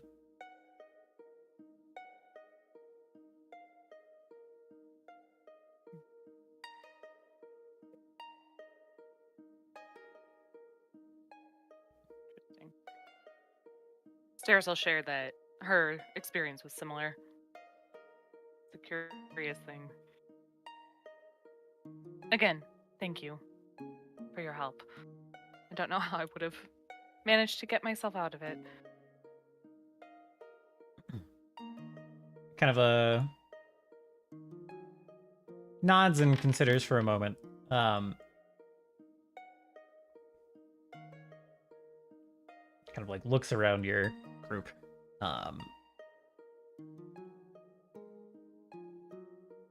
Then says, I think before this is all done, you'll want to get used to navigating untread paths.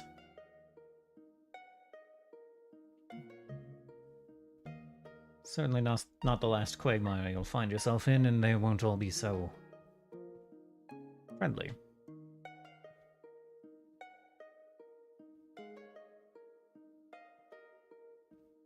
True. Any advice on how to go about pairing?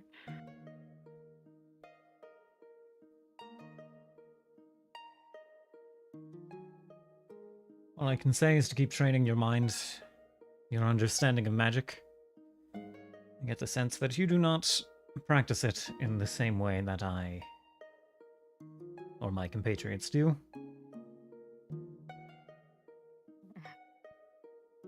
Yeah, I can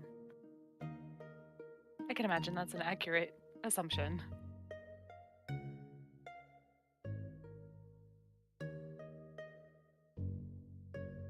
Well, solid advice. If my experiences have taught me anything, it's that we should expect the unexpected. He nods. I'll be more vigilant.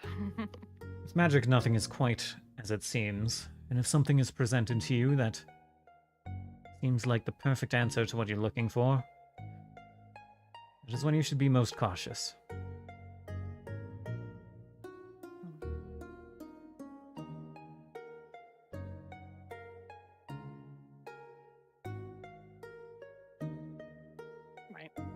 Yeah, she'll nod at that, give him another bow, and kind of move towards where Turris is doing the door.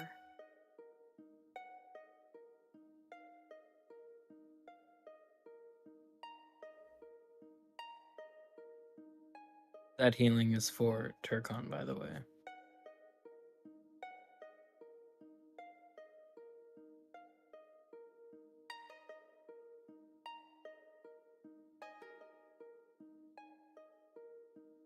There's less brain bleeding now. The brain bleeding has lessened. Well, this is specifically a mental healing too, so it's even better. He just feels better. I don't. There's not a time limit that I have to wait For Soothe, no. for casting this again. Mm-mm. The mental fortification of Soothe lasts for a minute, but you can cast it as many times as you want. And Okay, you can. I'm just gonna cast it again, but this will be. What were you gonna say? You can spread it around to multiple targets. Like you can have this buff up on multiple people. Yeah, I was gonna come over here and heal Turris. So-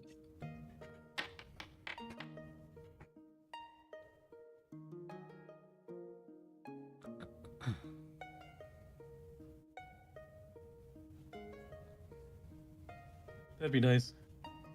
There you go. 23 for you. The last one. What's that? 23 for you. Okay. Yeah, the 23 at the end is for you. Okay, cool. Just want to make sure.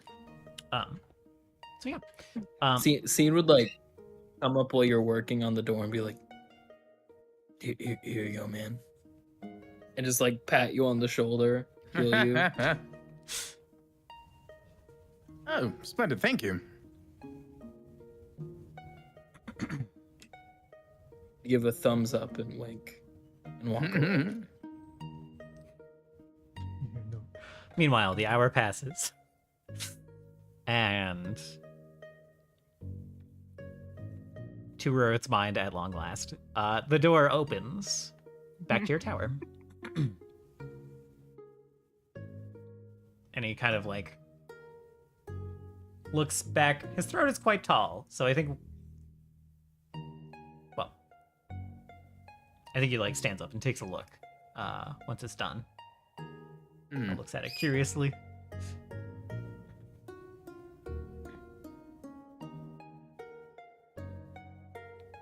Does a detect magic and a read aura.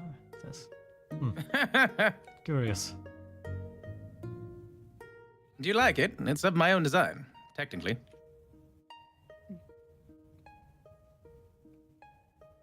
I do. I didn't get a chance to study it before.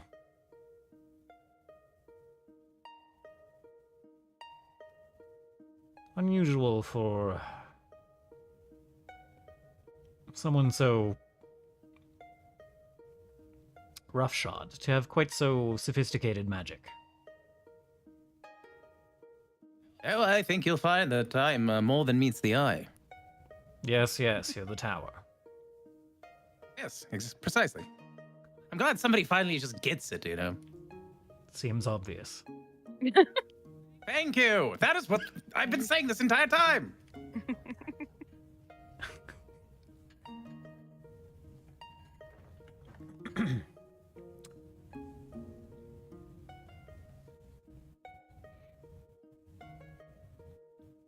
So, what would you like to do now that the tower is open? Gonna go through the door and head on inside. I assume Rurath wants to basically stay here rather than kind of travel to the tower. Yeah, I mean, yeah. At first, you guys said you were gonna bring someone here, so unless Yeah. otherwise directed, he will chill in his chair. He loves his chair. He does.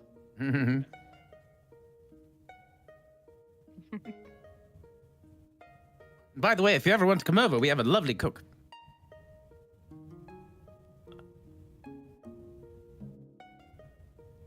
He And then he'll What's that? He looks like he's going to like shoot that down or say something snarky, but then he just raises the hand as if to interrupt himself, and then just like nods.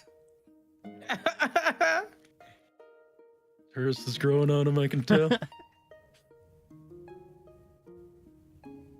And Tara smiles and heads on through, and goes to the workshop. Looks for Luca.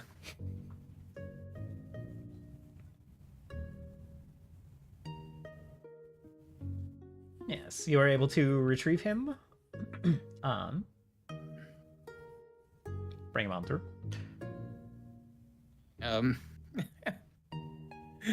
When he first approaches Luca, he's gonna rush into the room, and like wherever Luca is, I assume is like just working on whatever. Yeah. He's gonna rush over to Luca and grab him by the shoulders and squeeze him and be like, Luca, you're about to meet somebody very, very important. I need you to be ready. Oh, okay. Don't worry. Oh, get that. And he kind of like licks his thumb and like kind of rubs some grease off of his cheek. Let me fix your hair. Hold on, it's all a mess. Oh dear.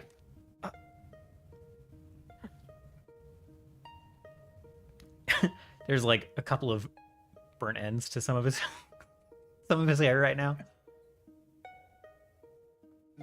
Trish tries to like help him style it and write his clothes and stuff like that. Should I wear a hat? I have a hat. I can. Oh yes, bring a hat. I think he likes hats. I'm not quite sure, but I assume he likes hats. Yeah, who doesn't like hats? Who am I meeting? Oh, King Rurath. Oh. And then he turns and like looks at like bends over a shiny bit of metal and like plays with his own hair and then yes, hat, yes. And rushes off to another room and then comes back wearing like a kind of like a cap with a really like wide, soft I don't know what it's called, top bell of the cap. It has kind of like the visor in front, but then a very like kind of soft like plume above it. I didn't know Varys was a hat guy. Yes. I thought it was a cap and brim, but yes. A top bell, apparently. A top bell. Yes, clearly such a hat guy. I know what I've seen, not how to describe it. So he puts that on, pulls it kind of low, and then follows you out. Oh, and we need the box. Ah, right. Yes, right. He turns back and fetches the box. It has been. And then, he's taken to keeping it in a bit of a lockbox. Nice. Put the box in a box. Yep. Excellent. Is it made out of lead? Is it at least 3 inches wide, 3 inches deep on all sides? It is made out of lead. It is not 3 inches thick. We gotta rectify that, Luca. This is not up to code. He's not, he knows just enough to be super long as- wrong about magic. As long as there's not a sphere being propped open by a screwdriver, I think we're okay. So, fetches the box, follows you back. Excellent. Go back to the throne room through the door. Close the door behind me. Do we know Luca's last name? I don't think so. Does he need one? We don't He have a doesn't. second Luca. He's like there. He's just known as Luca. I was like, maybe in the future if we acquire second Luca. We have to differentiate. One of them gets a last name. This is a D&D camp or a RPG campaign. Nobody's gonna have the same first name. That never happens. Correct. I just need to know. Does he have a last name? If he has one, you have not retrieved it. You, the little sign outside of his apartment said like Luca's Lock Works. His last name has got to be Locksworks. That's what Tur's about to say.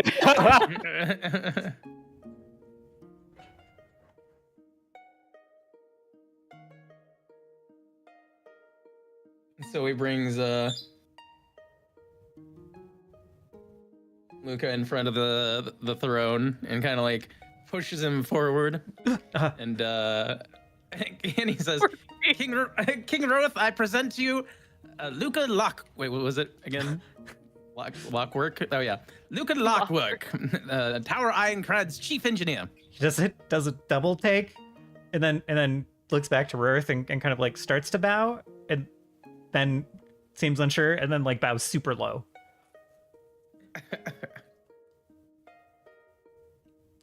At your service, Majesty. And Rurath just kind of like, his eyes flutter a little bit as he tries like not to roll them, and then just nods and is like, at ease. It is always a pleasure to meet a skilled craftsman. And Luca kind of like looks up without standing up and kind of nods a little bit. It's like, thank you. Thank you, sir. And stands up and kind of like brushes the front of like, he's still wearing like his work apron.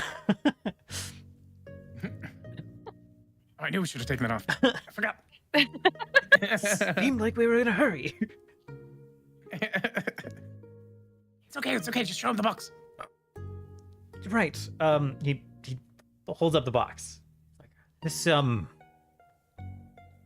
is a puzzle box. I was working on it for the Star Dreamers at first, and then now these fine people who have taken me in and broken me away from that, gotten me out of danger. It needs to be turned, and it emits lights, apparently magical in nature, somehow, and it seems from what source material I have that it is supposed to unlock or reveal floating some kind of keep or castle or stronghold of the four. The Star Dreamers thought it a weapon. And Rurath kind of looks over it, says, may I? And says it to, like, says it to you, Turris. But then Luca, like, holds the box forward and is like, yes, of course. And Rurath kind of glances at Luca and then back to you, Turris. Turris smiles and nods. He nods and takes the box and waves a hand, and his eyes kind of glow that blue again. And there's kind of this fractal spiral of this kind of whitish yellow radiance that kind of comes away from it. The places where it emits light on all sides kind of light up for a moment.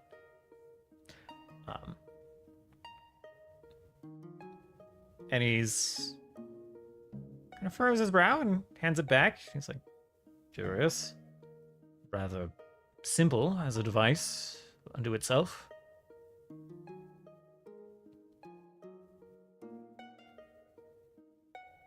Yes, but it was very important to the Seraph. We believe that there's another keep like the one that he used to arrive here in the first place. As Lucas said, we don't know where it is, but this is the key to unlock it. And we're not quite sure if it'll simply engage itself when we find the whatever it is, or if additional preparation on this box is required. Quite. I believe.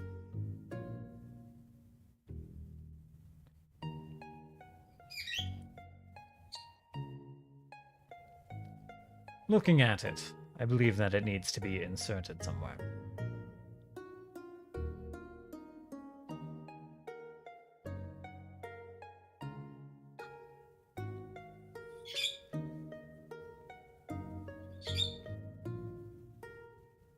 It may react in some way when you are close.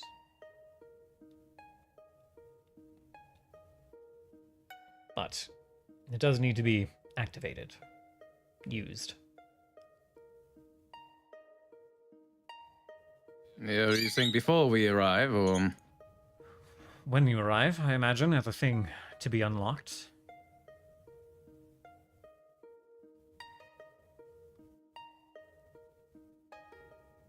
Say that again? When you arrive at whatever needs to be unlocked. I see.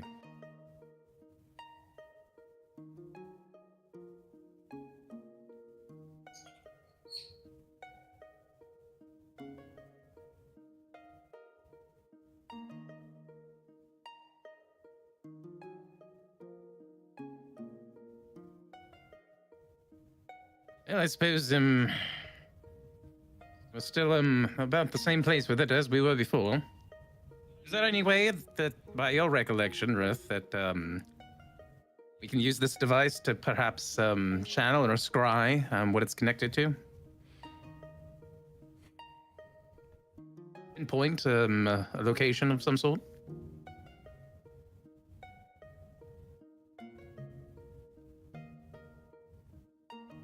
There may be a way.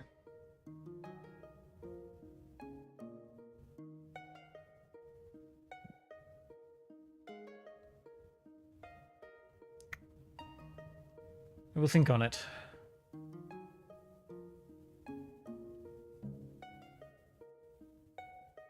Perhaps not from a distance, but when you close in, there may be...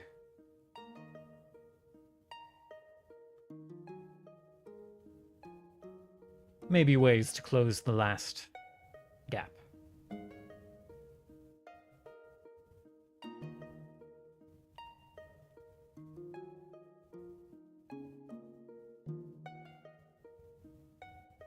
Well, at the moment, we don't even have any idea of where to close in at, you know.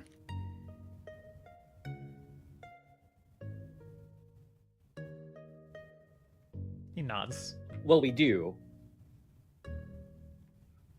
We have one lead, actually. Did we? We don't know if it's real or not, but we do technically have a lead. Yes.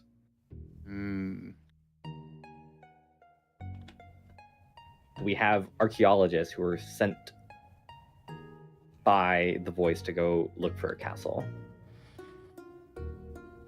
In that case, you technically have two leads. Yeah.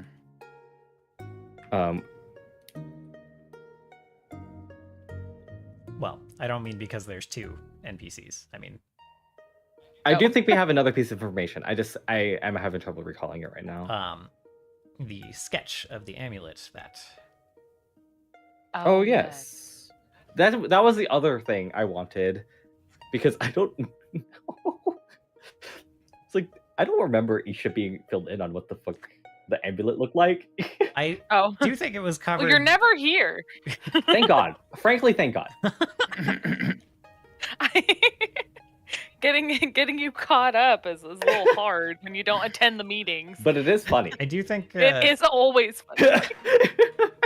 I think that part was covered close to the end of a session, and the only way it was analyzed was if it had any religious significance, I think. Mm-hmm. Yeah, I had tried to discern if the specific symbols were related to, like, the four. Yes. So. Perhaps we can take Well, another just so look you know, at we it. will not be filling Isha in on the box and the symbols today. Okay. This joke will Because continue he's to just live. This joke will continue to live. Very well. Hmm.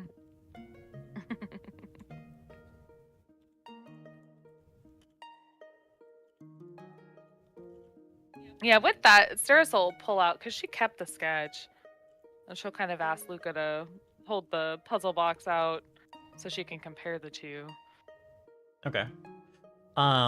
Yeah, you kind of find the angle on the puzzle box that looks like the sketch. And it is kind of surprisingly bang on, although the puzzle box is a little bit more like detailed and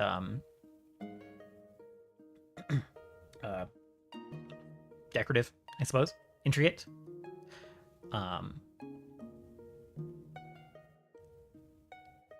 The places that were emitting light when Rurath kind of investigated it are at the center of each quote-unquote eye, I suppose, of the sketch. Mhm.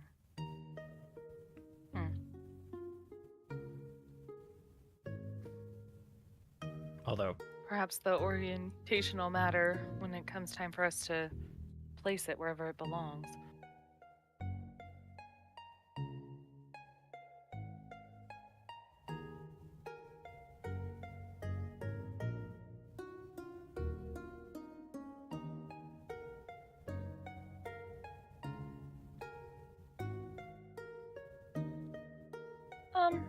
Oh yeah. Sarah will kind of roll the sketch back up and Okay. put it back do in you her pack. do you show Rurath the sketch at all, or is this something you're doing kind of on your Yeah, own? I was imagining that she was kind of holding it out so the group that was looking over the puzzle box could see this too. Yeah, he kind of squints up at the paper a little bit and kind of like holds a hand out and just says, "May I?" She'll hand it to him. Yeah, he'll take it. And he'll kind of like trace hold it in one hand and like trace two fingers kind of down the paper, and kind of a more detailed version of this sketch kind of overlays over it for a moment before vanishing. He says, "This I have seen before. This is the crest of the Rudel royal family." Oh.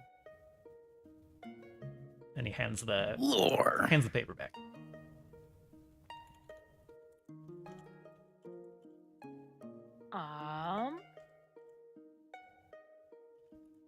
Give you a society check to see if I can recall any knowledge about the Rudel family.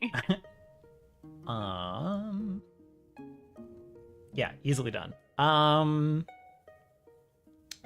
Rudel is a smaller border nation between Temel and we're just gonna go to this map. Me immediately switching. Rudel is this over here. So it's north of Temel. There are technically passes between Rudel and this unnamed valley kingdom here. Has a name. It's on your map of... It's on, quote-unquote, your character's map of Lanova, but it is... I don't presently have it. It's not part of what I worked on. Anyway, so Rudel is kind of like a border kingdom. Temel really only has 2 land access points, like toward Lanova, and one is kind of like to the south off the map, kind of in the Valley March, pretty much. You have to go down to the marches and go kind of around, like through one of the valleys to get between Temel and Lanova, at least with any sizable force that can't like hike through the mountains very easily. Rudel is the other access point with passes into like these northern valleys. So Temel and Rudel have been allies for a long time. Anything in particular you'd like to know about the royal family, since that's what you are rolling society on?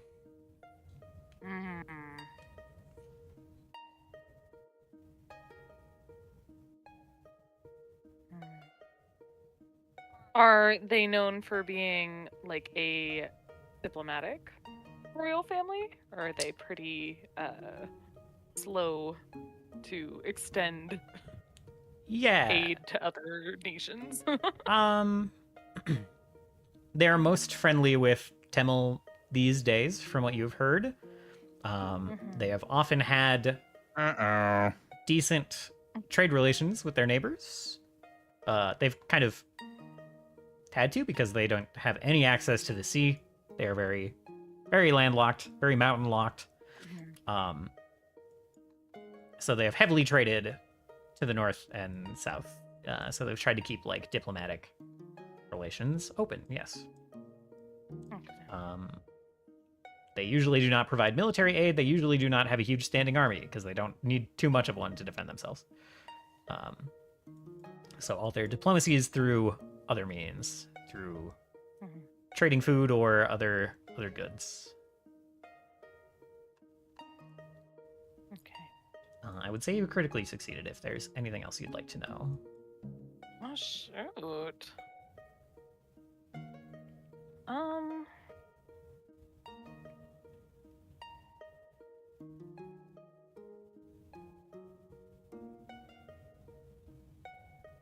I can imagine a royal family can be large, but who are is she able to recall who like the main kind of prominent members of the royal family are?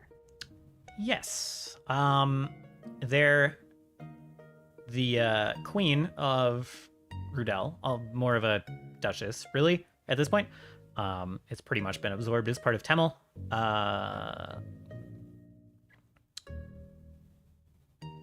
She is a widow.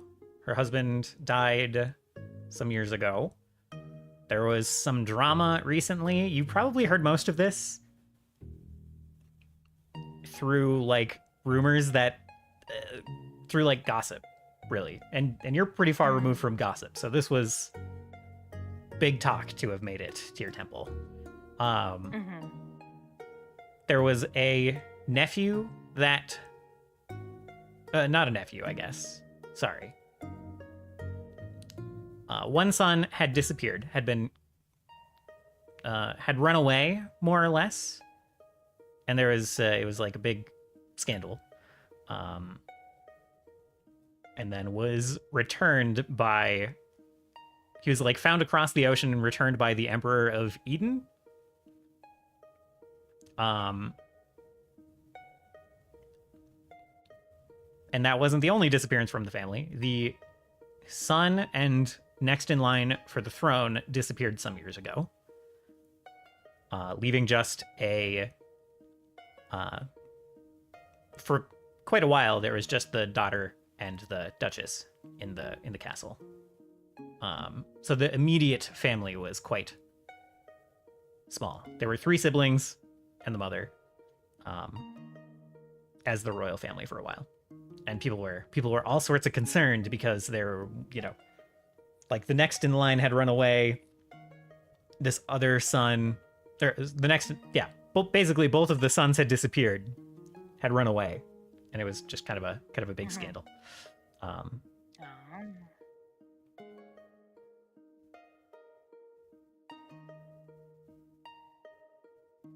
And there's lots of less substantiated rumors that were flying around. People were speculating that like both of them ran away because they were unappreciated, because the like younger daughter was being maybe groomed as the next successor, and all sorts of dramatic retellings of why this all happened. And like maybe one of the sons was trying to rebel and had been killed, and all sorts of things that are less reputable. You know for sure that two of the sons had run away. One was older, and the younger one, had been returned.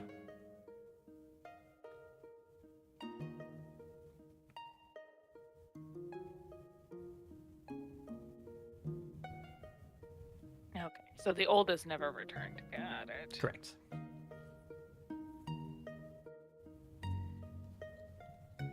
Wow. Awesome. Little lore dump. Excellent question.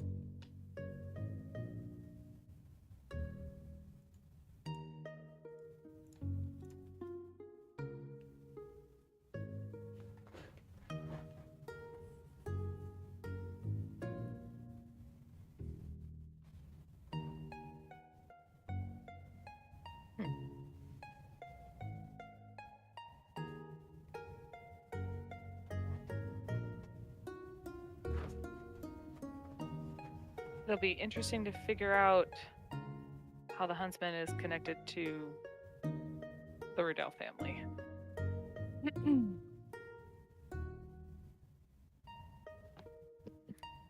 Okay. It is also weird how they're connected to this thing that we know unlocks the Lux Arcanum. Yeah. Not the that luck. too. Like, what the The fuck? Arcs Whatever are it is. Arcs, Arcanum, whatever it is. I don't care. There's too many Arcanums in things I've been reading recently. The Arx Systinium. Whatever. Oh Not shit, even we're both Arcanum wrong. What do you mean there's no Arcanum? here. It's a Systinium, not an Arcanum. Yeah. Shit. And an Arx, Yeah, instead of Which- stins, just citizens. not to like ruin the mystique, but Arx just means keep. Of course it does. Soiled it. It's fine. You could never figure out what Systinium is Latin for. Mm. Oh. I think you might be right about that. You are right. What is Latin, anyways? Yeah. Latin doesn't exist in our world, Yeah, so I this don't is understand. all. This is all in Utopian. So Yeah.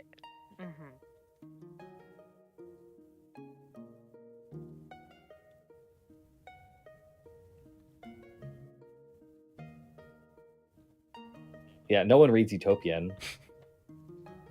Just Not Isha. not a soul. Not a creature alive. Hmm.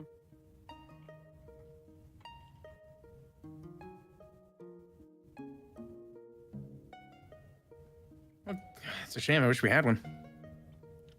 I know.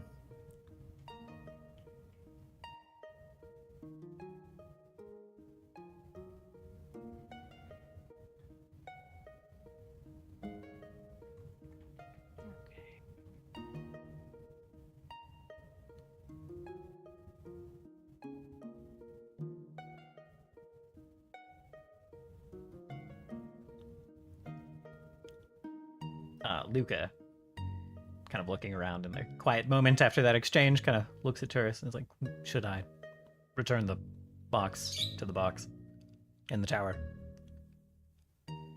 Yes, you did very good, Luca. Good job. I'm proud of you. Brightens up a little bit.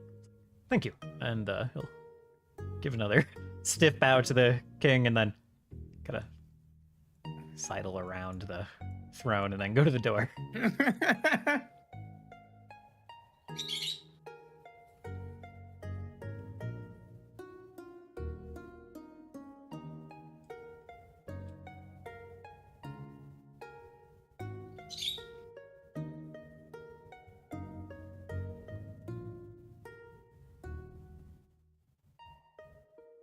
Well,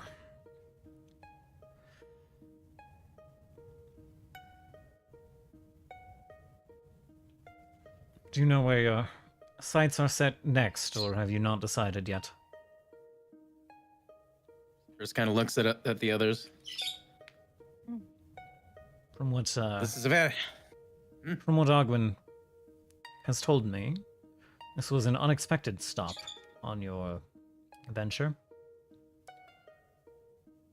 Yes, but quite the illuminating one nonetheless. And, to be completely honest, incredibly necessary. I shudder to think of what would have happened if you have gone along with their ploy, even if just to see.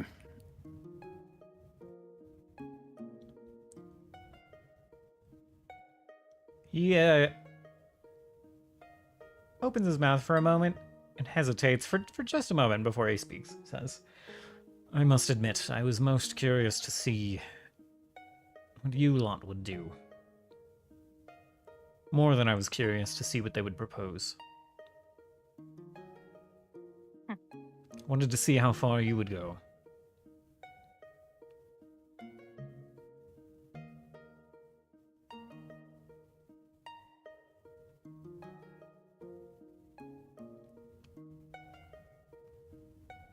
Proved yourselves bold, and then capable, for the second time.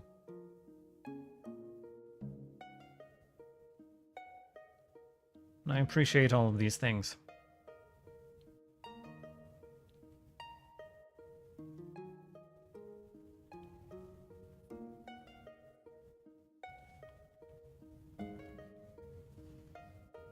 I think that our group and you can become very powerful allies. I think that we can both succeed together, rather than trying to accept it, you know? I think it is required of us. And I'll not blanch at it.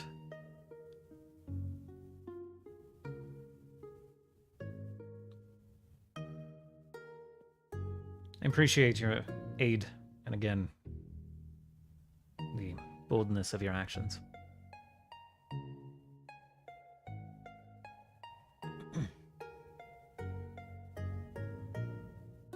Glad we were able to prove our conviction. Indeed.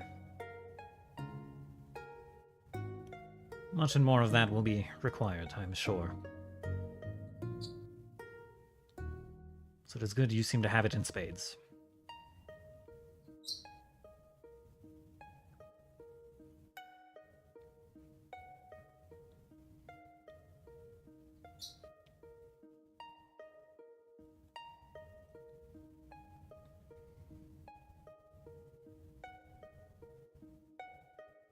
Did we ever ask Rurath about the renovations of all the churches and stuff? Did we actually have that conversation or no? I can't remember.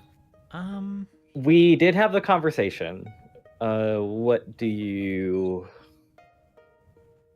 I was having trouble remembering that too. Yeah, I actually. I just couldn't remember what he said. Like, He said that the person in charge of that was trusted, and the reason he was doing it is because he wanted to find the four and unseal them and reinstate them as like a religion again. Yeah. Like Right. officially. He didn't particularly think any of the churches had the key to bringing them back. He just is seemingly dedicated to the four.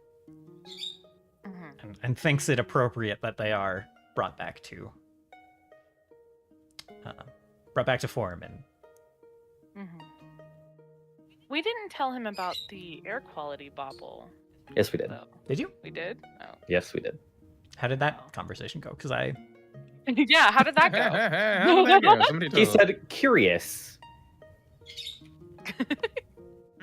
right. He didn't.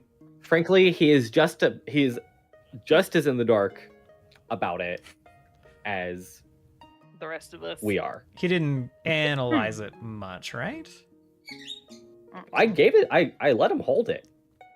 And he didn't reveal. Right. He didn't actually reveal what it does. Yep. It's a hot cold sensor. We all know this. It's fine. Well, I think I know what it does. Of course. He. I'd be surprised if you didn't think you knew what it does. Mhm. I love drawing conclusions to things that are wildly impossible and being right about 22% of the time. Keeps things exciting for sure. But no, he did not actually reveal anything about it. Okay. He was just like, yes, I'm returning the churches so that people can go and worship. Yes. And no, my secretary is not compromised, you dumbasses. She's quite trusted, in fact. And I was like, right. She's trusted, I see.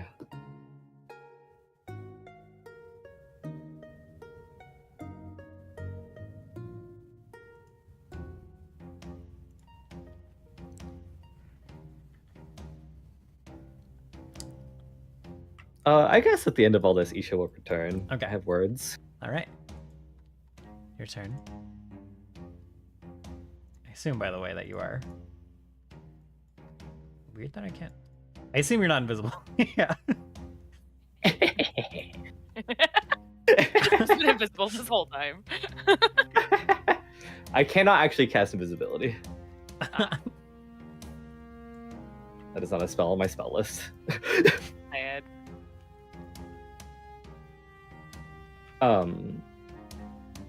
I guess Isha comes back. She's walking on two legs. Oh, human form. Well, she's just like holding books and maps. Oh, holding book form. So you agree that we should perhaps look to find the four? You are asking Rurath, I assume? Yeah. Well, I'm asking everyone. She's sort of just like addressing everyone generically. I think he waits to see what your party says. It's as you said, they are the ones who would be able to give us the most information on the Seraph. At the very least, speaking with them would be beneficial. We're talking about the nobles from far away. No, the four. Oh, the four. Oh, the four. Oh. This is a rather new Well, proposal three. from Isha, I would say. Mm-hmm. It is a distinct shift.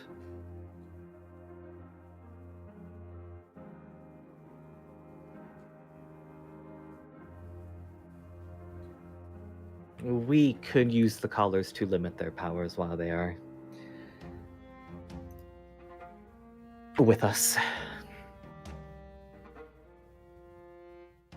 It may seem cruel, but it is perhaps a required precaution. That's entirely understandable, considering we don't know how they would react yet. Considering some of the old gods are still quite, Unstable. yes.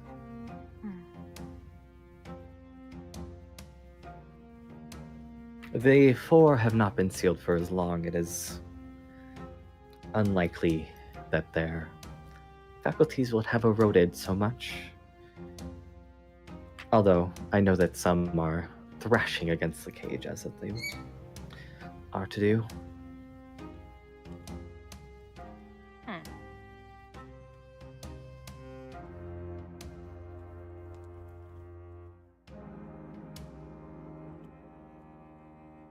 If you feel that this task is too much, we can do something else. I think to my end is just saying that I agree with you in terms of ensuring that the four do not ensuring that they do cooperate and at least listen to our the plight of the current people. Yes, as much as it stings me to say so, the people of this age are their own. And as much as it might hurt for them to hear, this war is just as much theirs as it is ours. Indeed.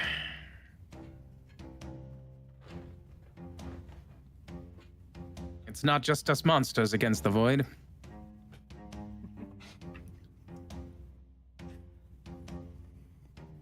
Title screen. I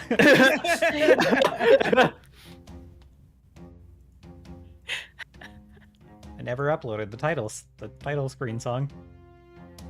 Oh my god! Just kind of assumed we would never need that. We'd never say the thing. Session 40, tourist found a way. That's what I call a slow burn, baby. For real.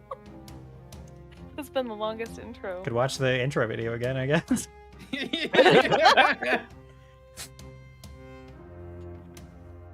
Oh.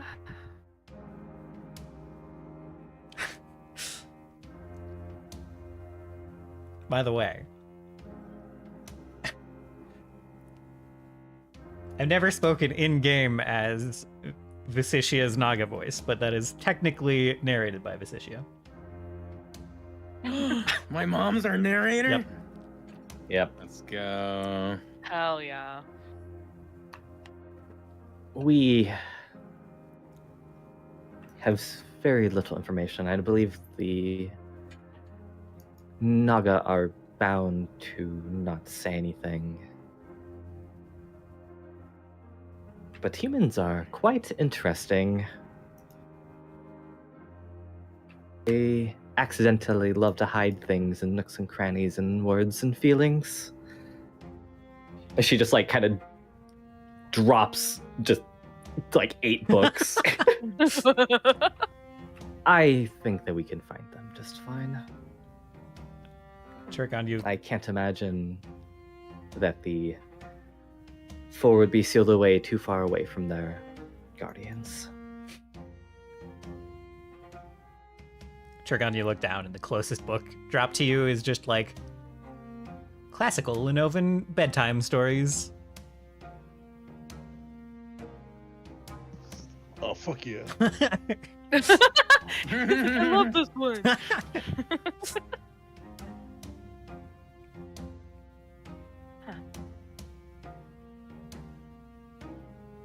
Well, reading children's stories will be a welcomed break from recent events.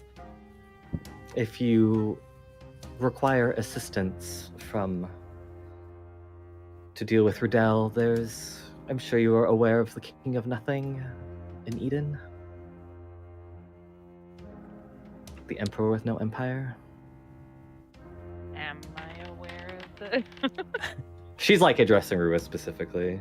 Oh, okay, sorry, I thought you were addressing me. Certain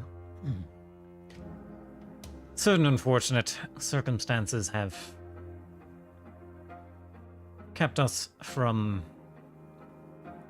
having much direct diplomatic contact so far. I think it is possible that you should call in a favor, perhaps.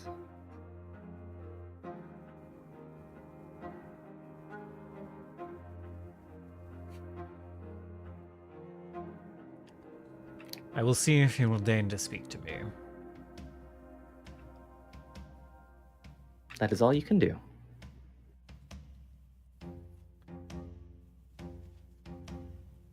I need time to think now.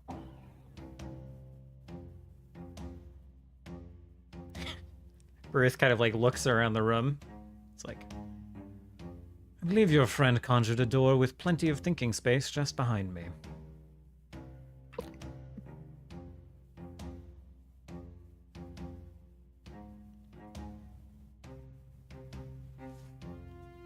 Yeah, perhaps we should give King Rurath his space back.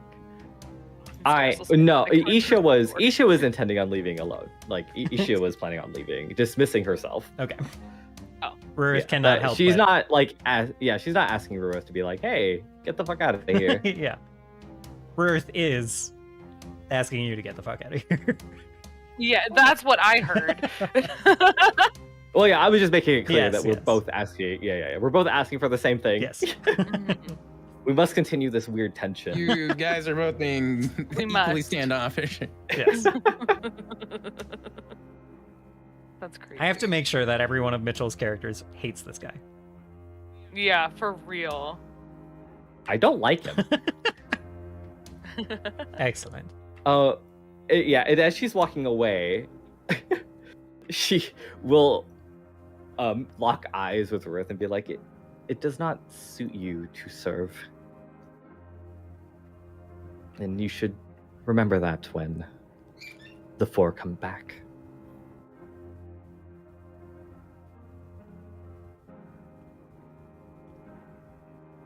I think it looks like he's gonna speak, but then he actually just sits with that and doesn't respond.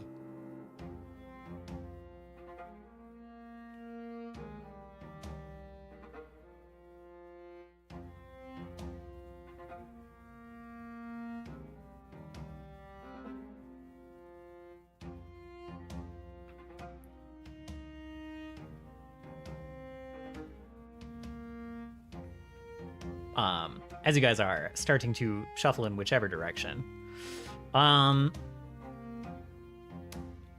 think Eighth Bite will look at Scene and technically the rest of the party and say, Oh wait, I don't go that way. I go the other way. yeah, okay. You are just leaving the castle.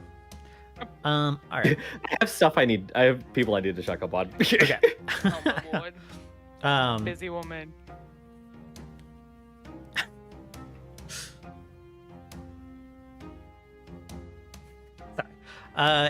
Eighth Bite kind of looks at Scene, and the rest of the party is like, well, I got a bit of a long walk ahead of me. Guess I'm gonna hit the road. Don't you come back?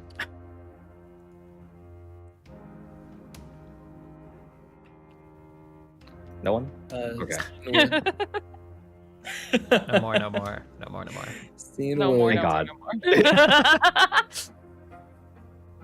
would look over to Eighth Bite, nod, and just point at him.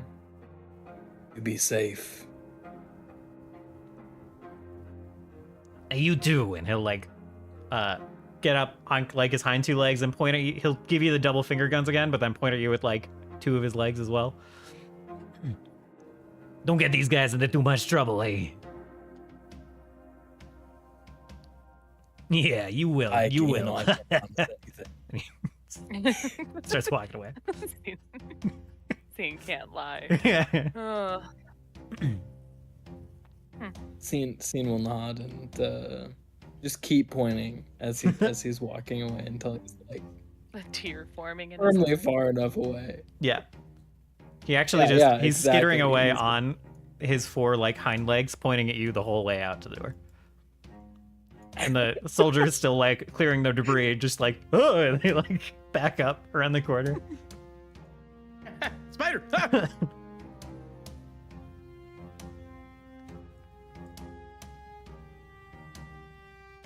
And a couple of them are like, convinced to stay. a couple of the soldiers are like, we should escort him out of this. We should escort him, and they start walking with him. Oh no. So the spider doesn't get accosted on the streets. Aw, how nice.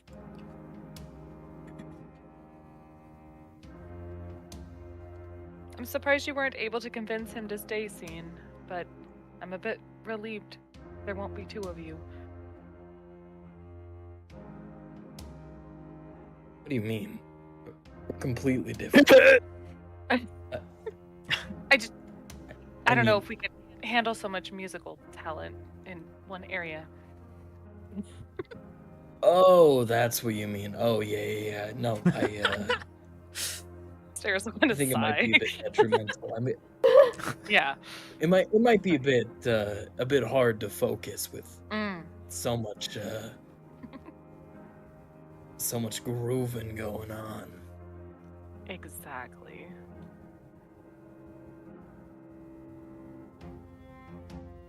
Right.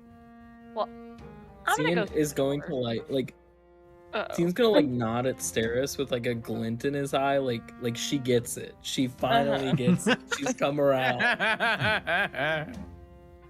Yep, Yeah, mhm. All right. I get it. As you guys start to shuffle towards the door, for most of you, it seems like, or at least Stairs is heading that direction. Not sure where everyone's dispersing to. As for the loot, I think most of the stuff on the Stolen Voice is self-explanatory. The what's it called? It's labeled as like a necklace of fireballs question mark. It's styled. The collar that you picked up is styled a little bit like a necklace of fireballs. But you know that that's not quite the intent with how they were trying to clasp it around Rurath's neck. Precisely what it does will take further investigation. There was also a intact ruined plate, like armor plate from the construct that came through that you dispatched rather quickly. Yeah.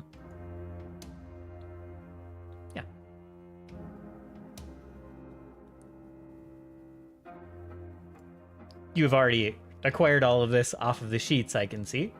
I don't know where. Out of reach. I don't know where, quite where they ended up. I moved it all to the stash. Yeah. Yeah, there's also like a masquerade scarf, a fearless sash, and a nice +1 sword, striking Tavari. Taravari, sorry.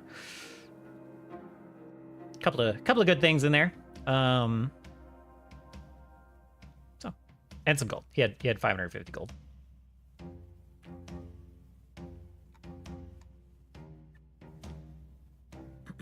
We're rich. Yep. Super rich. I love Yep. being rich. We're so rich. So rich. We're richer than we were. That is Yeah. literally true. Okay, so party. What do you do? Do you all disperse to the tower for now? Leave the door in Rurath's throne room? As long as he doesn't care, I guess. Could you imagine Rurath just like has to put a curtain here to cover it up? That'd be amazing. This is definitely the most useful place to have the door. Oh yeah. For real though. At the moment, at least. It's safe, it's secured. Mm-hmm. Indeed. Yes. My intention was for stairs to go through to the tower. Okay.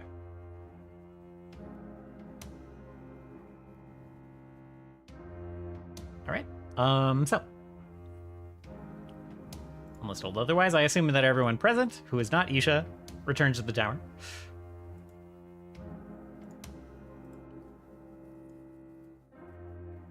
Yeah, that sounds good to me.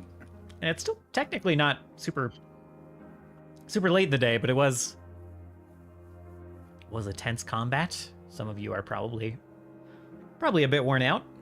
What would you guys like to do upon returning to the tower?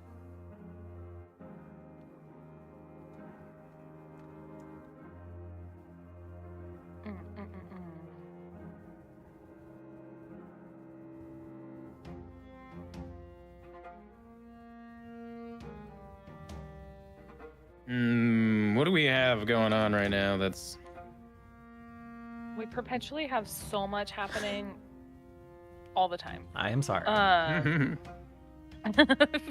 So much so that I'm like, I can't remember any of it because we've been in this Rurath thing for a while. Yeah, it has IRL been quite a while.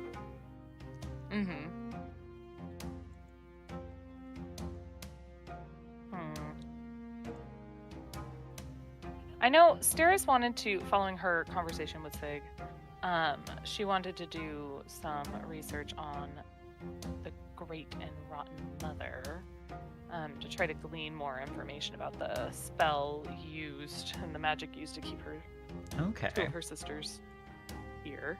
So I think she'd start with trying to go to the second floor and look about the books Yeah. there, see if there's anything.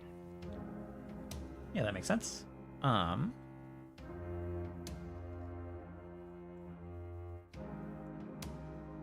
would you like to approach this? What would you like to roll to?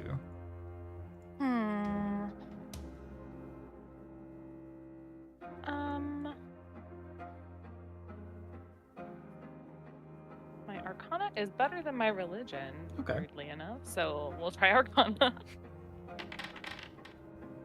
All right.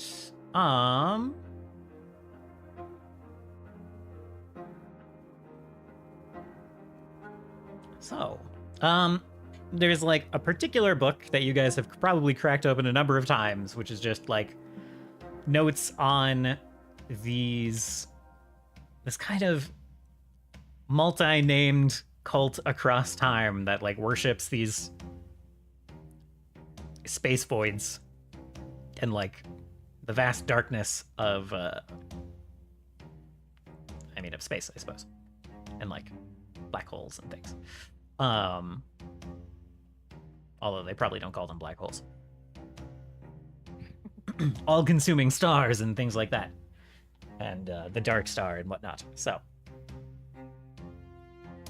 you open that up, and you're reading through, and there are a couple of sparse mentions of specific names that have been worshipped in some of these groups. Usually by title. Usually they don't like speak the... Usually they don't like dare to speak the actual name. Unless under specific circumstances or certain rituals, and there are like notes on that being the case. This is like what Visicia's notes specifically are telling you. But that like a witness to one of these rituals tied the title of the rotting mother to the name Shubnagroth.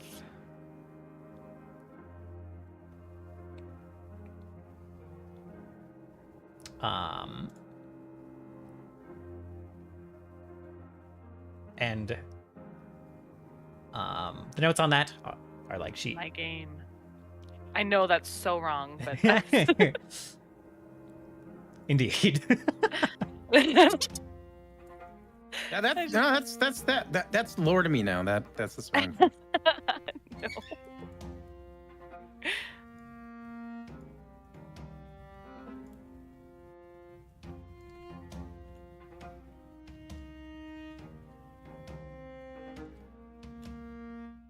Let's see.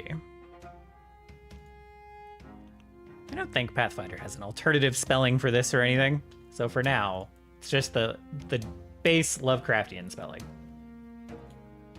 Uh-oh. Oh. It's none of that. Oh, I did not hear the B. Yes, Shub, yeah. Given name Shub. Shub, please be careful on how you pronounce that second half. Yeah. Great. Okay. So also known as like the mother of 1,000 children and all sorts of things. There's stories of like in one of these rituals, one of her children like inhabiting and transforming like a mortal, like a person being transformed into one of her children. They don't know whether Visicia's notes doesn't know whether like literally this person was still this person but transformed, or if their body was taken over by this child, quote unquote child of Shubnagroth, like as a devil might take over and possess a body.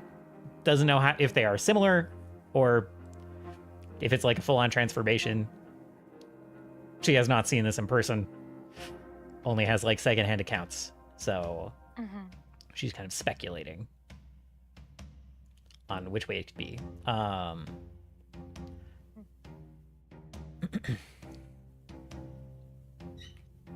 there are like other names of, I mean, you're specifically asking about the rotting mother, so that's kind of the information there. That's about all Visicia has. There's like other names mentioned in the book, other titles, I guess, or kind of other beings worshipped by this group. But the rotting mother, for whatever reason, seems to come up most.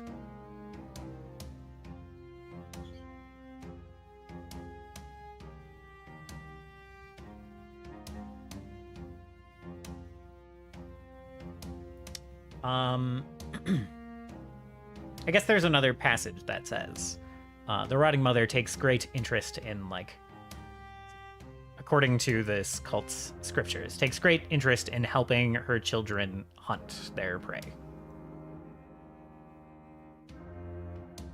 Okay.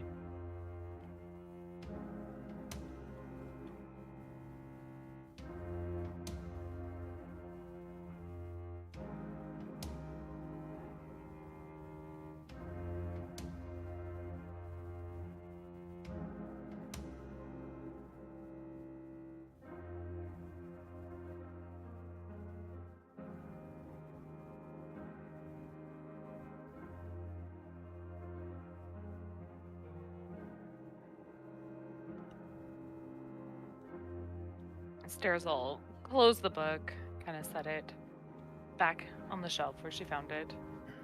And she'll kind of sigh and tell herself, just like Isha, I need time to think. And she'll make her way to her room. Okay. Oh, one last thing, I guess, is that that transformation that was described by that secondhand source sounded a little bit like the mortal that was transformed was overtaken by kind of this black, almost bark-like substance.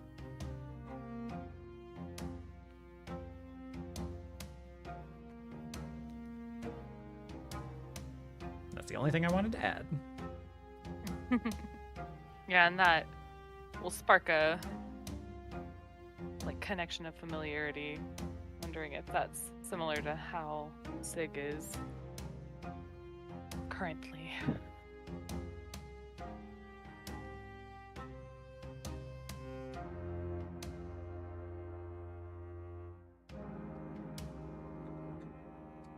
Anything else? Have anything they want to pursue at the tower at the moment?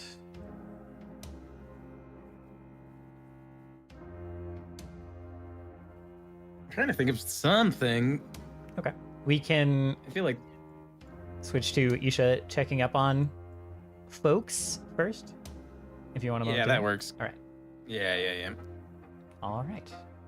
Isha, who do you seek out? I'm looking for a Cilia and a Pahu. Sounds about right. Okay. For a moment, I thought it would be funny if a Pahu popped out of the door in Rurath's throne room, but I think he came over much earlier. So yeah, if I remember right, you directed them to a particular kind of nearby inn. So you navigate your way there, and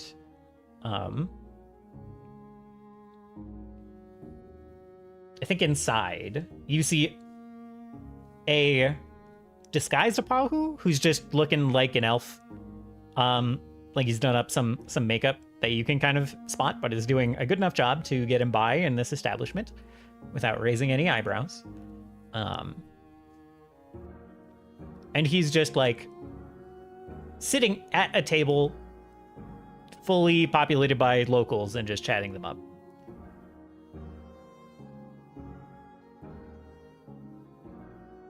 He's like at the same time telling a story that seems to be completely made up from what you know of Apahu,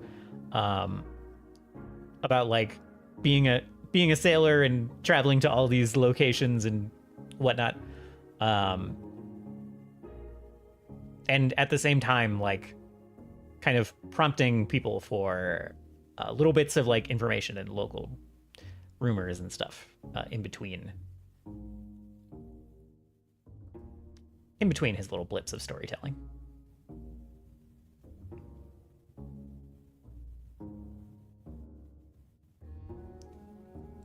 No sign of Cilia down here.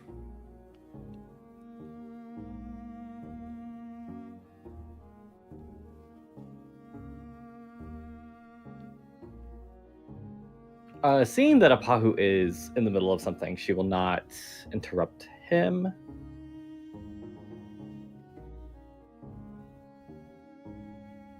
But she will like hobble over to the bar. She has a note that she gives to the bartender. Yeah, he's kind of this thin fellow with like a thin mustache, hair kind of like slicked back, detailed eyebrows.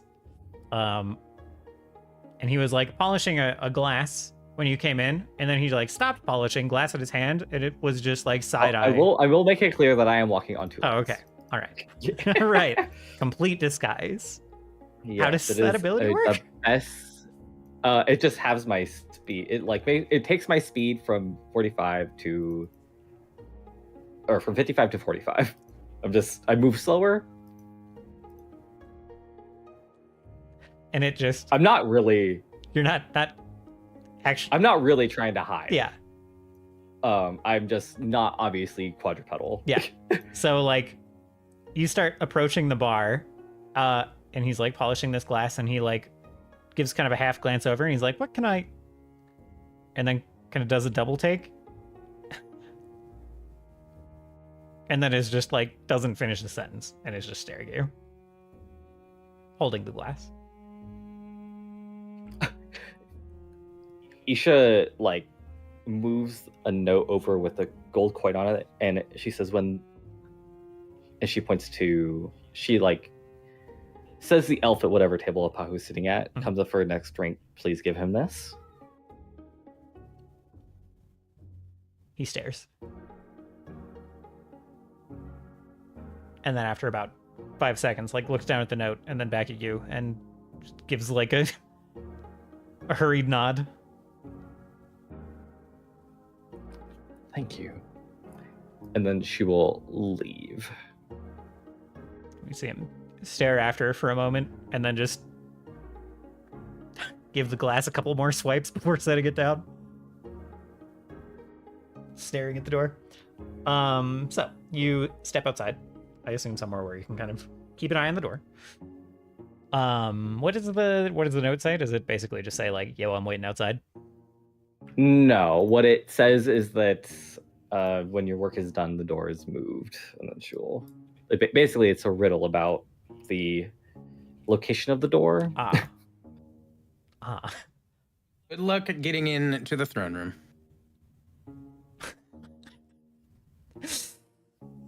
Okay.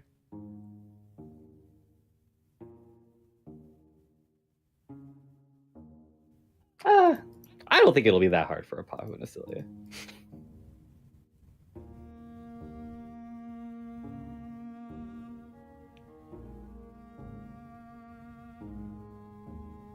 And then you return to the tower and the door yourself? Or do you... No, I find a roof and I sleep on it. Okay. All right.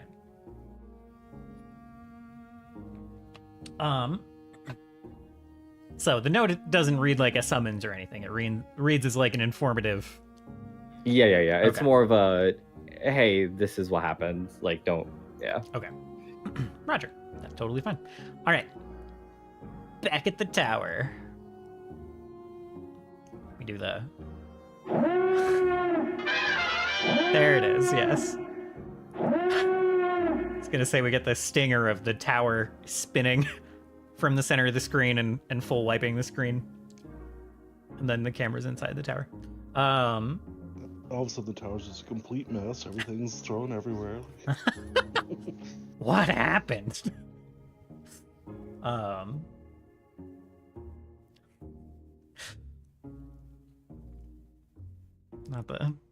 the diegetic tower spin. Diegetic? Whatever. That's a big word for Elmo. Yeah, back at the tower. What's everyone doing? If anything, resting? Diegetic, occurring within the context of the story Yes. and able to be heard by the characters.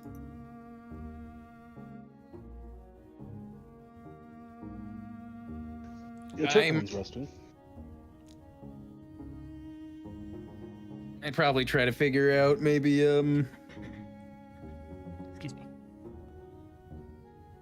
maybe start doing some research to mentally steal my mind, like figure out kind of ways or resources I can use to prepare against the Seraph's effects for next time, All right. if there's a next time. Yeah. There will be a next time.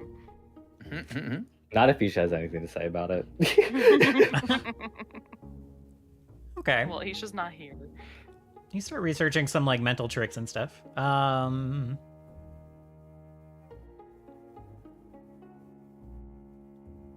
Go ahead and make me Arcana check. I think that's your highest spell casting.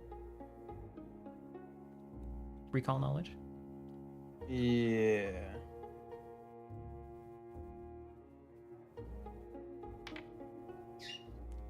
Okay. Yeah, you find a couple of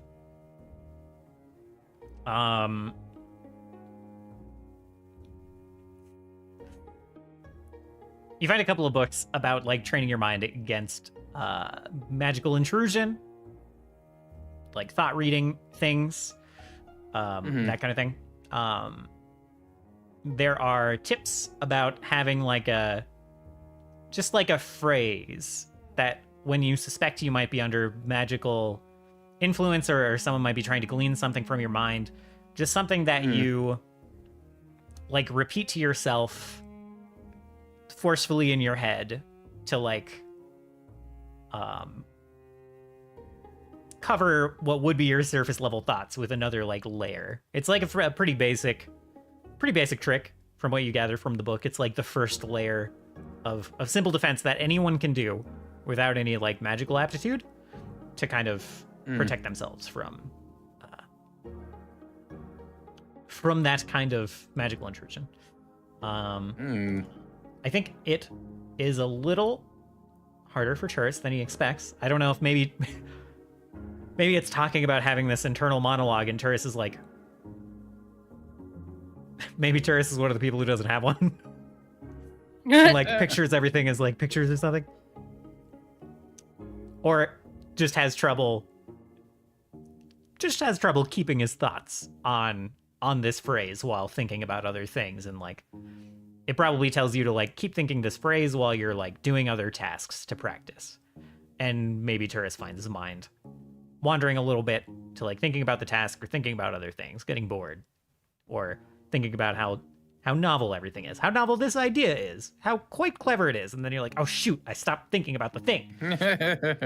But it doesn't come very easily. But you've started with this little training tip, something you can kind of passively work on while you're out doing other things.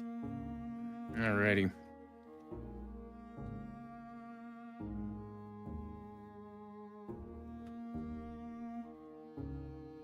Better than nothing.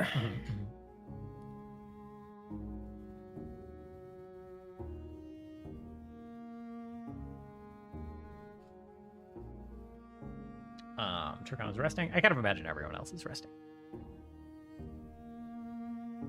Yeah, Stairs had returned to her room after her little research. Okay. All right. So, everyone has a couple of hours of relaxing, writing up a song about the day's events, perhaps. Snoozing away a headache. And then eventually it comes time where sleep takes you all, and you can get a full night's rest. No problem.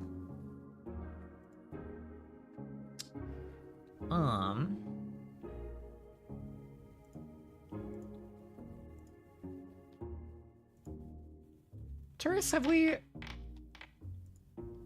Uh-oh. Oh, wait. Oh. Interesting. What? I didn't click that. Who are you coercing? Everyone. Everyone. Hey, Isha, how long does enfeebled last? It will go away when you sleep. Okay. Thank God.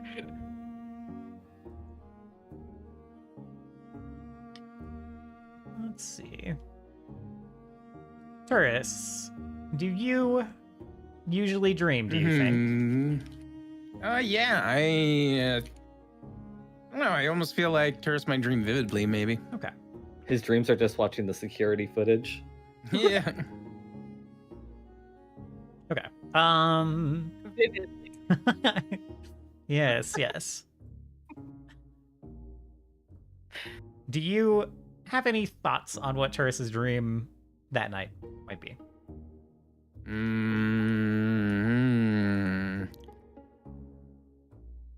Good question. Maybe, oh, so much has happened. We've thought about so many things. I think probably, and it's not, I wouldn't say even a nightmare, but almost like the kind of, literally, for lack of a better word, the novelty of like, kind of like seeing the seraph and like seeing the floating castle, tower, keep, whatever you want to call it. Probably like seeing the city below and stuff like that. Like, despite it being such a tense scene, like the moment was just generally powerful, and the view itself was probably very powerful. Yeah. That makes sense.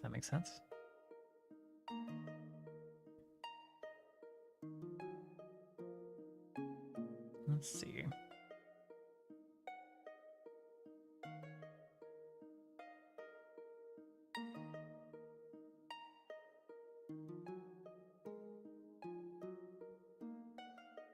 I think you have this thought after a little while of that scene appearing in the dream. You have this thought of like, but that's not where I ended up. Where did I end that day? And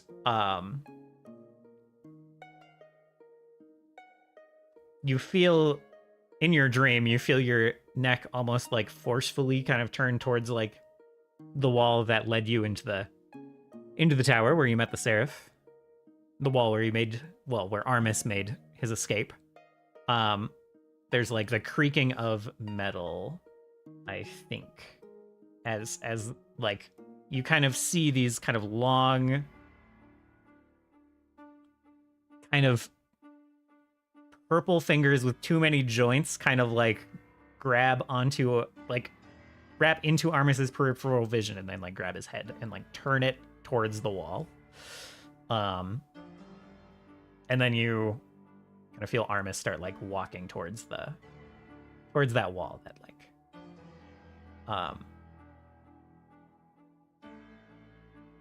towards the wall that teleported you back to Rurath's throne room, right? And then kind of see like the whole scene in Rurath's throne room kind of play back and fast forward with Armis just like looking around at everything, and then kind of slow down once you see yourself drawing the wall behind Rurath's throne room. It's like, where does that go? Where do you go when you go through that door? Go ahead and make me a will save.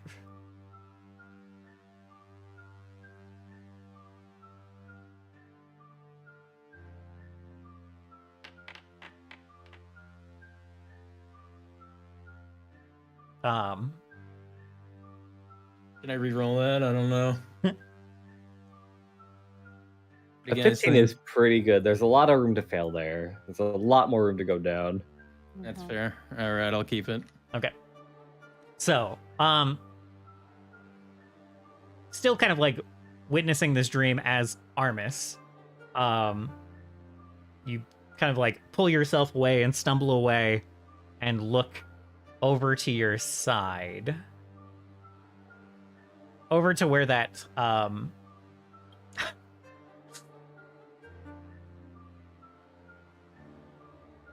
over to where that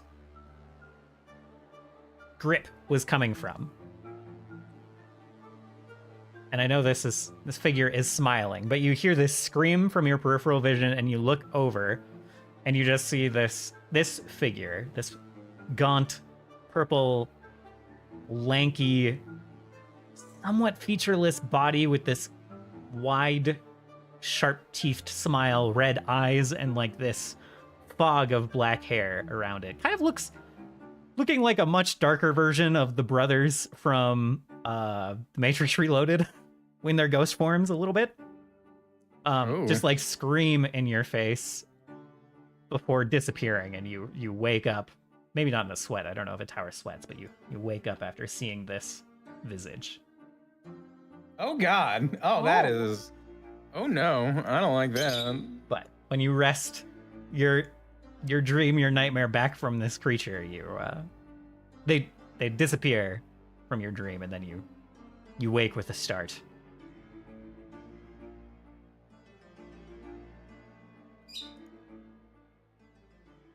Good grief, that's awful.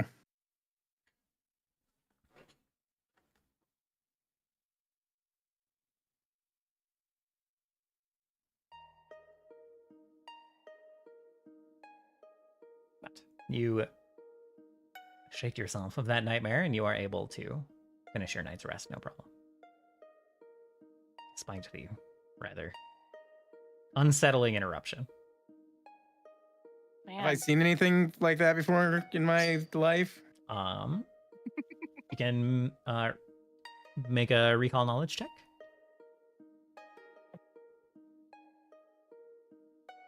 It's like that. I mean, obviously that's nightmare fuel. Yes. But like, you know. Too bad I think you're you'll find little. that is. I think you'll find the nightmare fuel is more than apt. No. Your little mental phrase repeating won't help you when you're sleeping. You never know. You never know. I mean, it might. I gotta figure out what I want my phrase to be. When I use You should always use your highest one because it is. if it is more than 5 higher, then your highest one is always Yeah. the best bet. I think I just have to use Arcana again. I don't really have anything else that I could use. Give it a shot. Unless my diplomacy or performance. No. Hey. You're not sure. This is not like a. Oop. I mean, you already know this, but this is not like a. This doesn't seem like a creature of arcane origin. So you may need some help figuring out what this was. All it did was grab my head and like turn me towards its awful visage. It seemed to be trying to guide your dreams a little bit. Yes.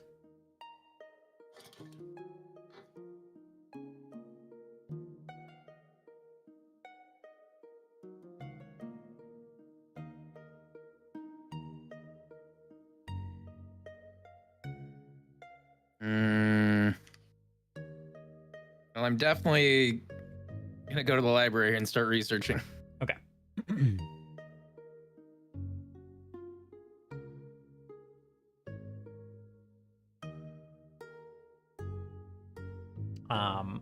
Is that immediately, or do you wait until after you rest? I'll finish. Trying to think of what time is it? It's somewhere a little past midnight, not quite early morning. Interrupted you rather squarely in the middle of your sleep.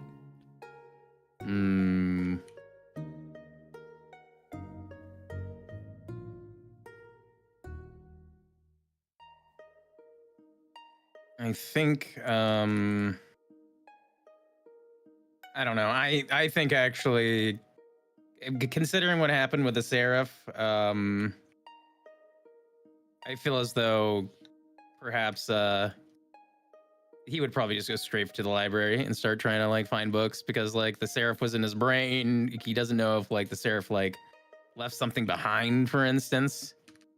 So he's like, I'm not going back to sleep right now. I'm gonna try to see if I can kind of reason this one out, see if this is literally just some, you know, dream or if it's something deeper than that. Okay. Yeah, you go and you start researching. I think with your previous Arcana check, after you start looking around, this thing, whatever it is, creatures that like mess with dreams like this are very often kind of in the occult camp. Hmm. So there aren't a lot of like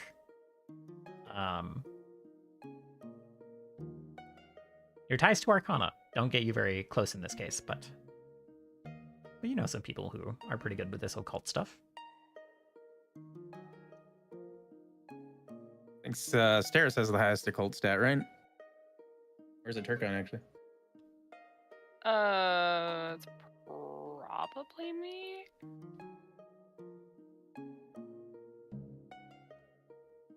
Yes, I have a +2 in occult. Give it to me. It is also theoretically possible that it is also seen. I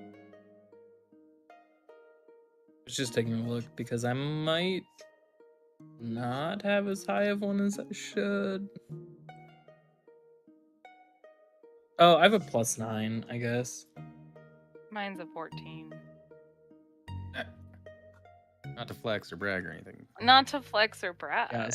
So never mind, I guess.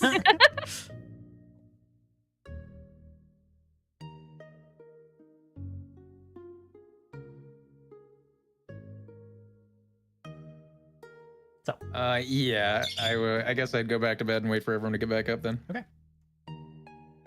All right. So morning comes. You guys all wake up more or less undisturbed in your rest. Juris, what are you? I kind of feel like maybe you're the first one up for once. I don't know about for once. Yeah.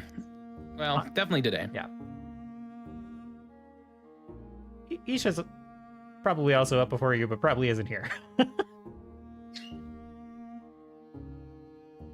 No, I've hijacked someone's roof as my mattress for the day. Wonderful.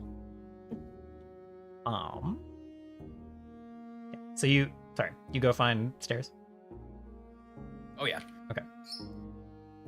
Do you wait for Asteris to wake up and kind of like join the common area, or do you go banging on the door? How early is it? You know, it's like sun's coming up now. Sun's peeking over the mountain. I think that tourists right now would have no chill. Okay. So yeah, I would go knock on Steris' door.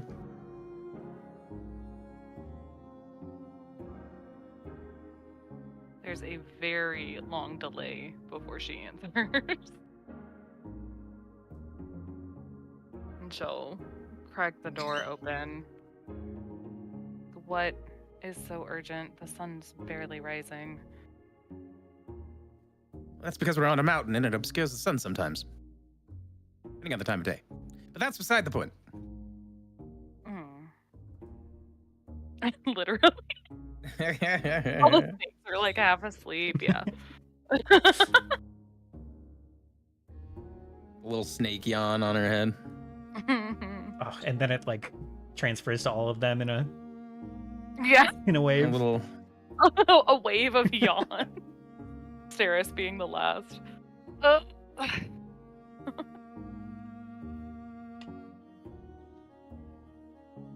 What was it that you needed? Well, I am I'm a little apprehensive. You see that the Seraph may have left something in my brain. I'm not quite sure. Left some. What do you mean? What makes you think he left something in your brain? Well, you see, I was having a strange dream. It wasn't bad, mind you. I was. You dream? Yes, of course. Besides Doesn't the point. everyone? I didn't hear it. It doesn't matter. You had a bad dream and now you think the Seraph put something in your brain? That sounds silly. I know you think I'm overreacting, but I swear it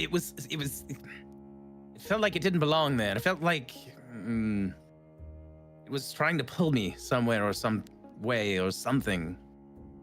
Was it? Yes, it was this awful creature with tendrils for hands and this garish toothy smile, hair like weeds, eyes dim, dull but red.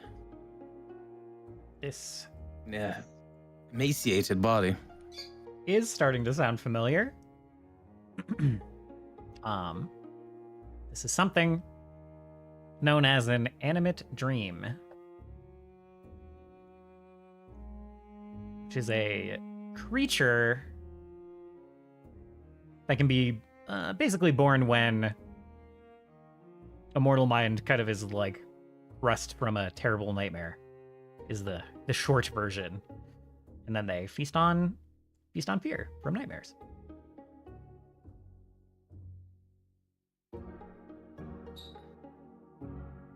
Okay. What would you like to know about them?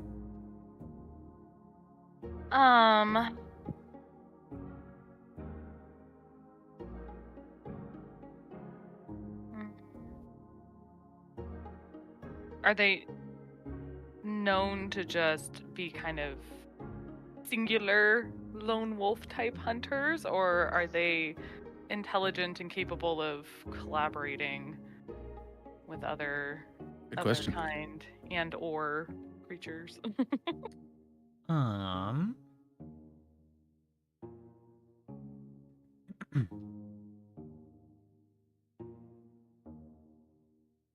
Usually they are kind of lone hunters that kind of drift from like settlement to settlement, just causing recurring nightmares and then feeding on them. So like while the look of this creature sounds a little familiar, it sounds like an animate dream, their behavior is a Its little off. Yeah, this doesn't exactly sound like hunting.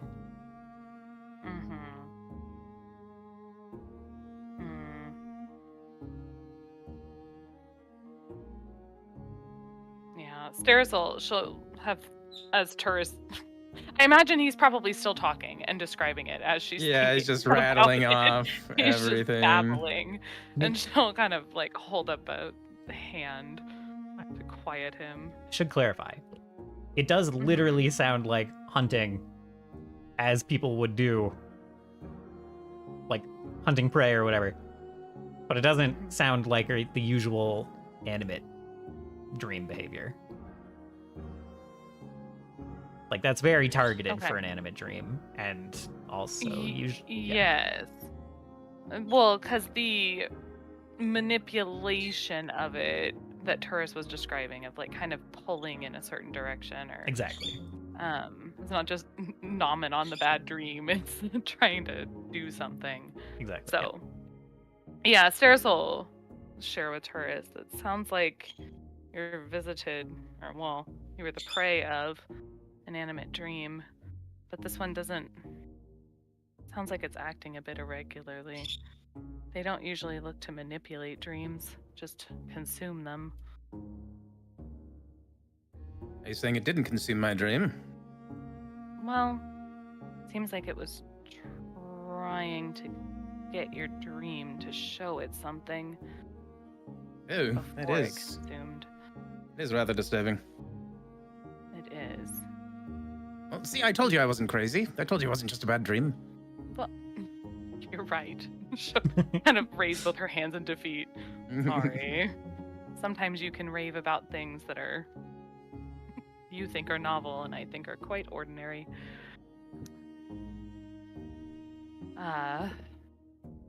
You were talking about mind shielding. Perhaps you should do more of that. It seems like you're quite the target. Goodness. I'm rather popular, aren't I? You said it was manipulating your dream to try to show the door. Is that what it was, Rurath? Yeah. He was trying to. Seemed like it was trying to get you to walk through the door. Oh, like the actual tower door, right? Not Yes, the yes. Yeah, wall door. Yeah. Reveal okay. where the tower is what I'm getting Yeah, at. yeah. And the Seraph had a keen interest on that from your recounting of the conversation in Rurath's throne room. I don't think it'd be too much of a leap in logic that these are connected. Yes. I quite think so too. That's what I was afraid of, that he left something in my mind, or he's still trying to manipulate me. Well, once you're awake and not dreaming, the animate dream can't harm you. Yes, but I have to rest sometime, don't I? Just don't have a nightmare. Oh, ha. I guess I wasn't having a nightmare in the first place. on that note, you know that one of the spells that they know and how they kind of like perform, how they often feed is just by casting the spell Nightmare. No. I knew telling your name to him was a mistake. Mm-hmm. Great.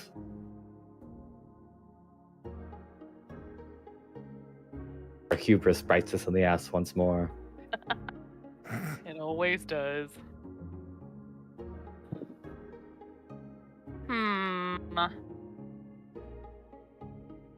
Names are powerful. I wish I had a way to make you immune to that spell. I don't think that's within my capabilities. Well, Just increase your will. Kind of. Be more Rubs this- disciplined, Turris. Wow. Rubs his head and sighs. Oh yes, simple enough. Yes. And don't ever utter my name when he's in your head. I'll endeavor not to.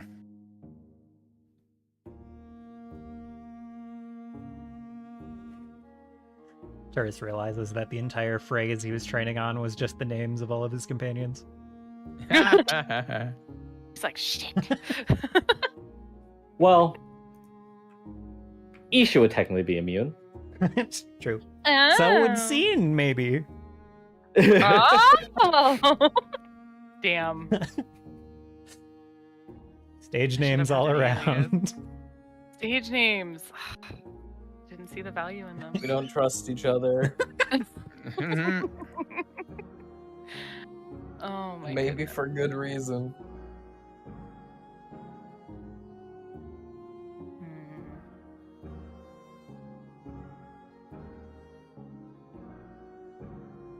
All right. Well, I answered all the questions you had, Turris. I'm going back to bed. She'll shut the door in his face. And with that, I think that's where we'll, with maybe Turris sighing at his predicament, that might be where we'll stop playing for today. I don't know if we want to table talk about what you guys want to do next, because we didn't really get to a definitive next step. We need to get everyone out of Lenova.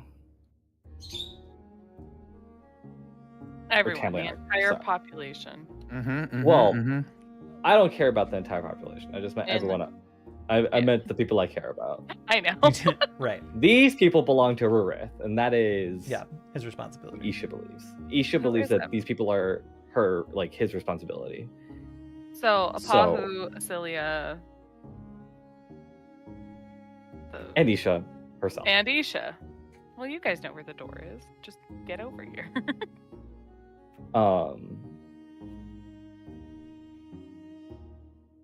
It does feel like we will inevitably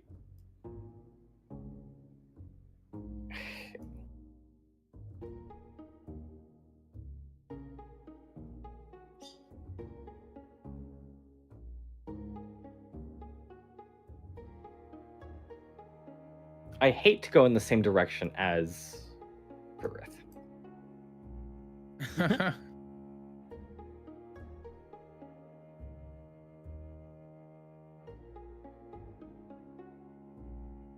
But I also think it's...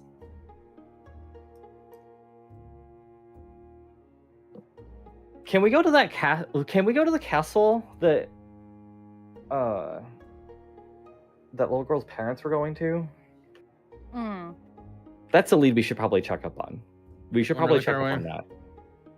That, and what about the air quality bauble? We still haven't found the temple where it's activated. Right. I actually just think that bauble just reacts to like a powerful enough divine magic source.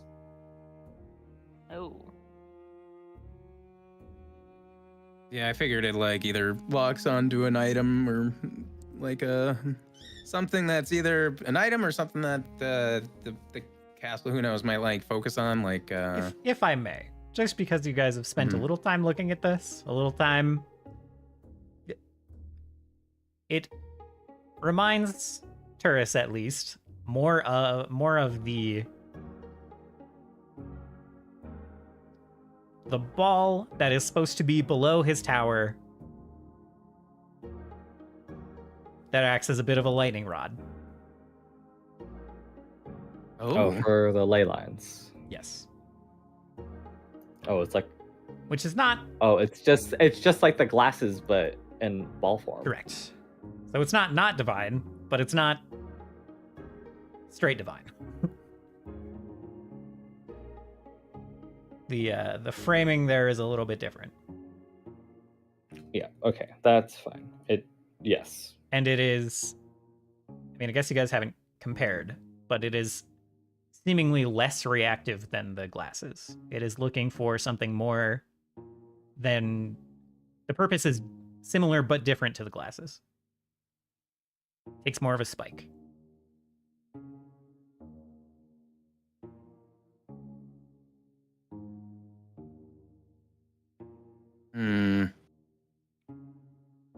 Okay, so perhaps that's something we just kind of have on us and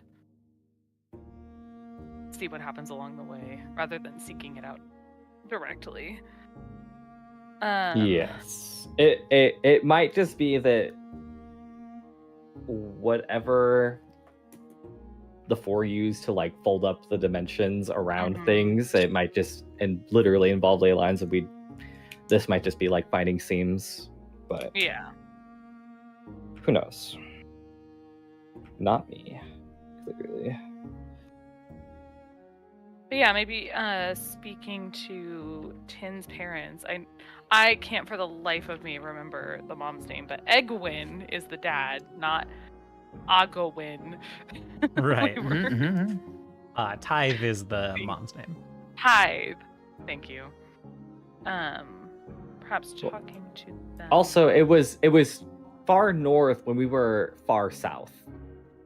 Yes. From what I understand. It is possible that it is much closer now because we are much farther north now. We sure are. But that seems like something we should check out, just so that we can not worry about it anymore. Because it will take time to locate. I'm assuming that just one of the four is here somewhere. I just have a gut feeling.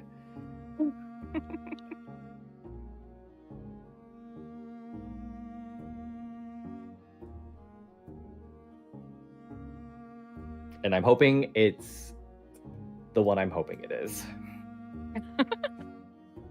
You have your blind bag of the four, and you're hoping it's the one. Yeah, Look, everything I do in this game is a gamble. I just happen to be right sometimes. Simclaw, Simclaw, Simclaw, Simclaw, Simclaw, Simclaw, Simclaw, Simclaw, Simclaw, Simclaw, Connor bombed me with Simclaw, Simclaws. Simclaw, Thought I had my Simclaw, text-to-speech Simclaw, off. Simclaw, I figured I'd be nice and wait Simclaw, until the end of session Simclaw, this time. Yeah, we're Simclaw, waiting till we are Simclaw, talking about what we're doing Simclaw, next Simclaw, to bomb him. Simclaw, Simclaw, Simclaw, Be a mystery to Simclaw, me so Simclaw, much. Simclaw, Actually, Simclaw, a ploy Simclaw, to get everyone Simclaw, to hang Simclaw, out longer. Simclaw, Simclaw, Simclaw, Simclaw, Well, I mean, Simclaw, I'm saying that's what we're doing. Simclaw, Simclaw, Simclaw, Simclaw, Simclaw, Simclaw, Simclaw, And I'm saying I have no objection. Simclaw, So, Simclaw, Simclaw, That's what we're Simclaw. Yeah. You are steering this ship, and I'm here for it. If the bauble isn't seemingly the most, it just seemed like the most important thing at the time. But so if it's not the most important thing anymore, then It depends. I don't think that the bauble actually. It is a tool. I don't think it is like a thing to explore. If that makes sense. The castle and whatever they're looking for here are both seemingly priorities of the,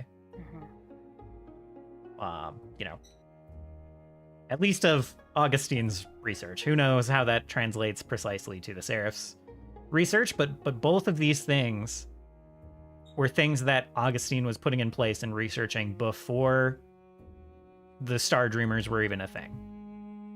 So both seemingly quite important. Yeah.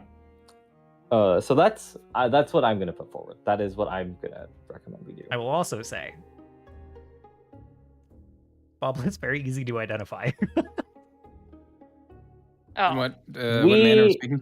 We have tried. Have Let we me just roll. not? Have we not tried to have identify we it? just not tried? Oh my god. Give me the check. Give us the check. Let's just go. Literally. What the fuck? I don't think I have it So set up as like an Oh, so obfuscated it's so item. easy. Just go ahead and make whoever wants to identify it. Just go ahead and give your magic roll. It's in like 3 traditions, so I will. I guess I'll assist someone. okay. Ooh, so assist. Well, this is just a failure, so you know. Yes. Can I try to assist? Yeah. Well, you can. Yes.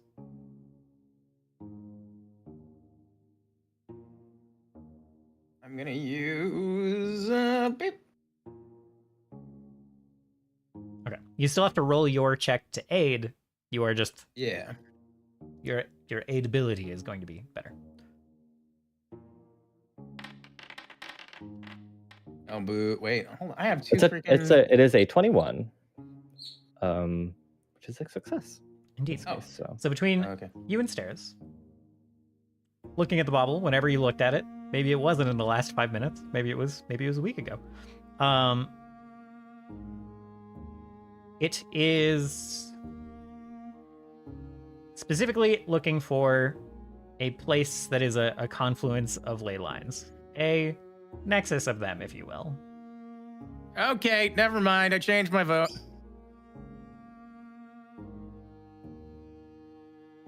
And it might glimmer a bit at other things when there's a lot of ley line energy wrapped up in something, but like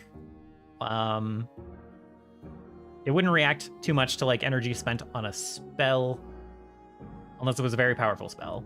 Like it might be useful for other purposes. It might react in other situations. It is definitely meant to find where multiple ley lines come together, and that's the main place that it would like light up brightly.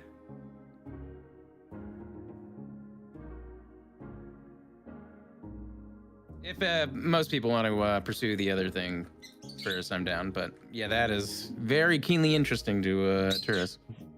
We, You wanted but to like figure out we the do ley not line power? have a way. We would have to Yeah. explore the entire surface of the world. Yeah. I'm fine with that. What's the problem? He's like, we're gonna do that anyway. Yeah, we're gonna do it. Right, Well, we're then gonna we do can that. do We're it gonna do along that the way. anyway. So do it along the way of these other things. Yeah. 2 birds, 1 stone. One ball. 1 ball. bauble. 1 energy bauble. Bobble. Sorry, Perhaps I just 1 ley line nexus. wanted to make sure all of the obvious information was out there before I Thank sent you you. guys off to the opposite end of the continent. Not well, you know, opposite end of the region. Opposite end of the Pacific coast. Mm-hmm.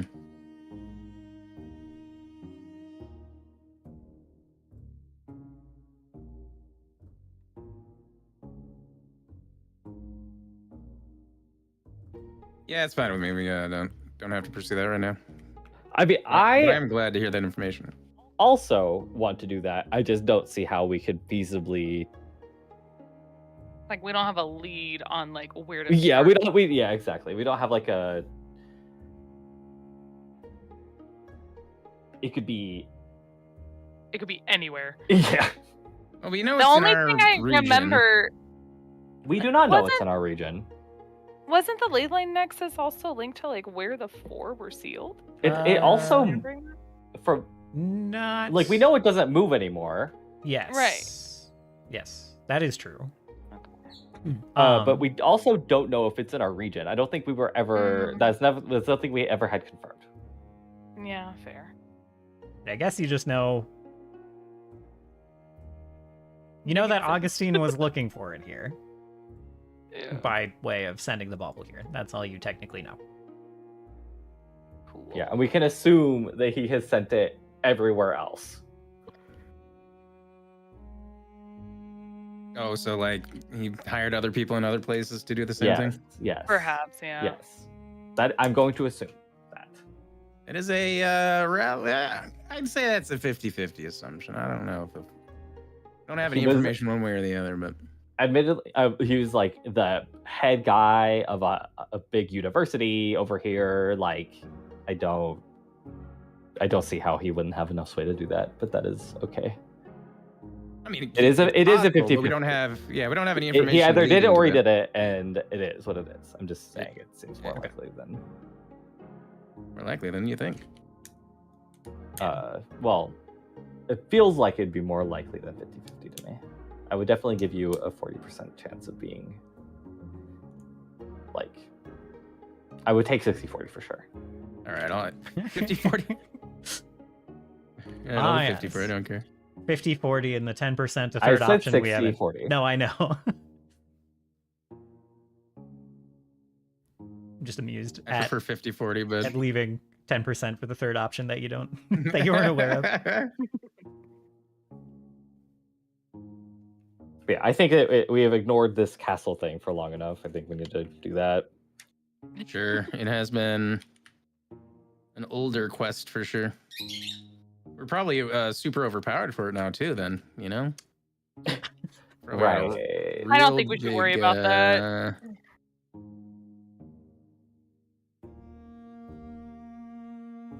Probably not like anything there is gonna be super low level compared to us. Okay, so everyone's fine with that, right? Everyone is fine with that? Yeah, I'm cool. Yep. And we're playing next Saturday, Yes. the 10th. I'm good. I am also good.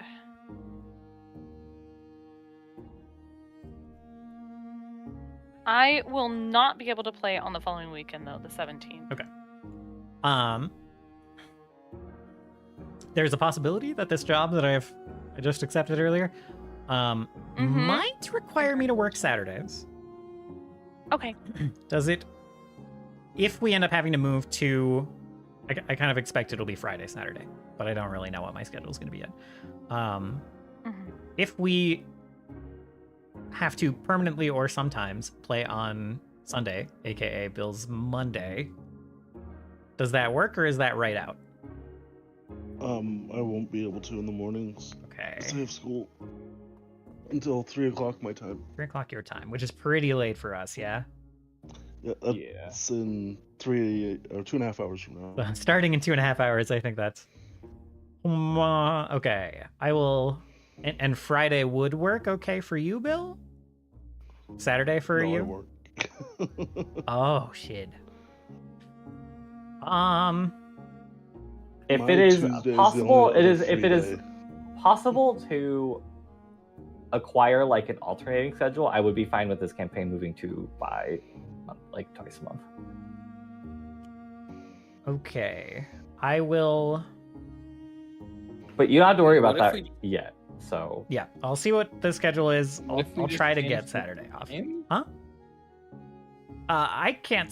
I was I just, wouldn't be able to like- start until 10 p.m. my time. I wouldn't be able to start for another hour and a half. Plus driving home. Well, no, I'm saying like, what if we moved it? Oh, well, I guess it's really early for Bill. we do not have to worry about scheduling right now. Yeah. He doesn't even know what his schedule is going to look like. Right. Like I just we wanted are to... doing bad work here. I wanted to poke and see what was possible, so I know what I have to go tell the guy. because I told him Mm-hmm. I wanted one of Saturday or Sunday off, thinking that I would be able to play on Sunday. So I might be able to swing it. We'll see.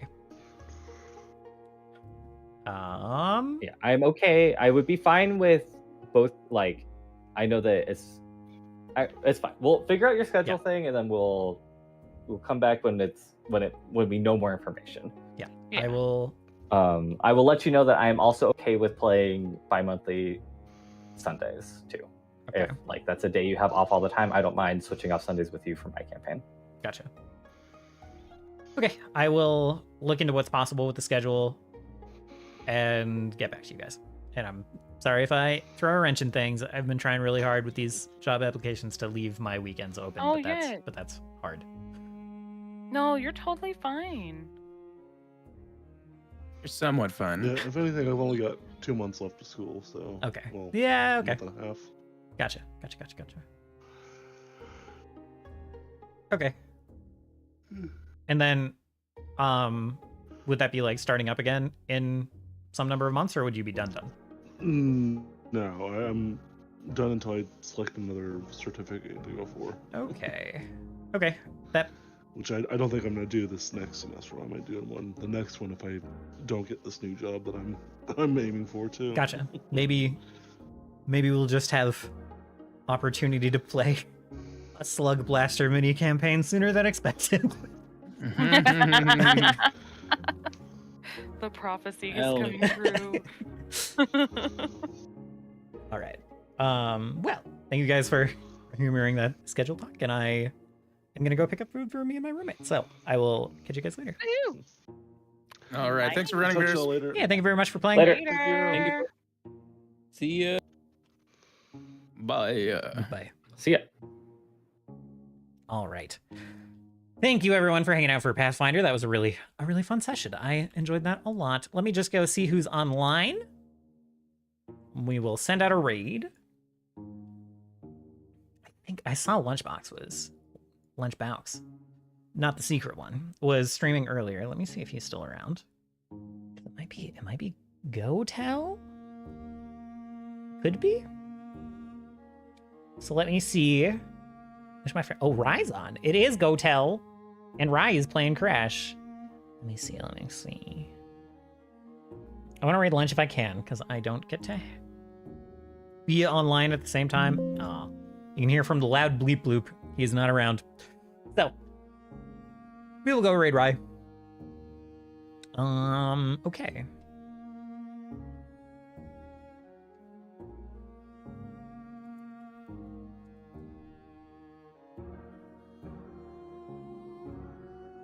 All right. Like I said, thank you guys for hanging out. Enjoyed Pathfinder a lot. We will be back working on music. We are finishing the last bit of the commission album soon. I know I said I was going to work on it on stream for the last few songs, but I didn't. But we'll try to get some time in for the next couple of songs. They should be faster to go through for the most part, getting the requirements right now. So might be back with those on Monday. I'm going to do some sketches tomorrow. The wild gauntlet of sketches. I might skip that on stream. We might jump right to making the songs on Monday, but we'll see how I feel. We'll see how I feel in the next couple of days. So look forward to that. There will be Pathfinder next weekend. Schedule will not be disrupted yet.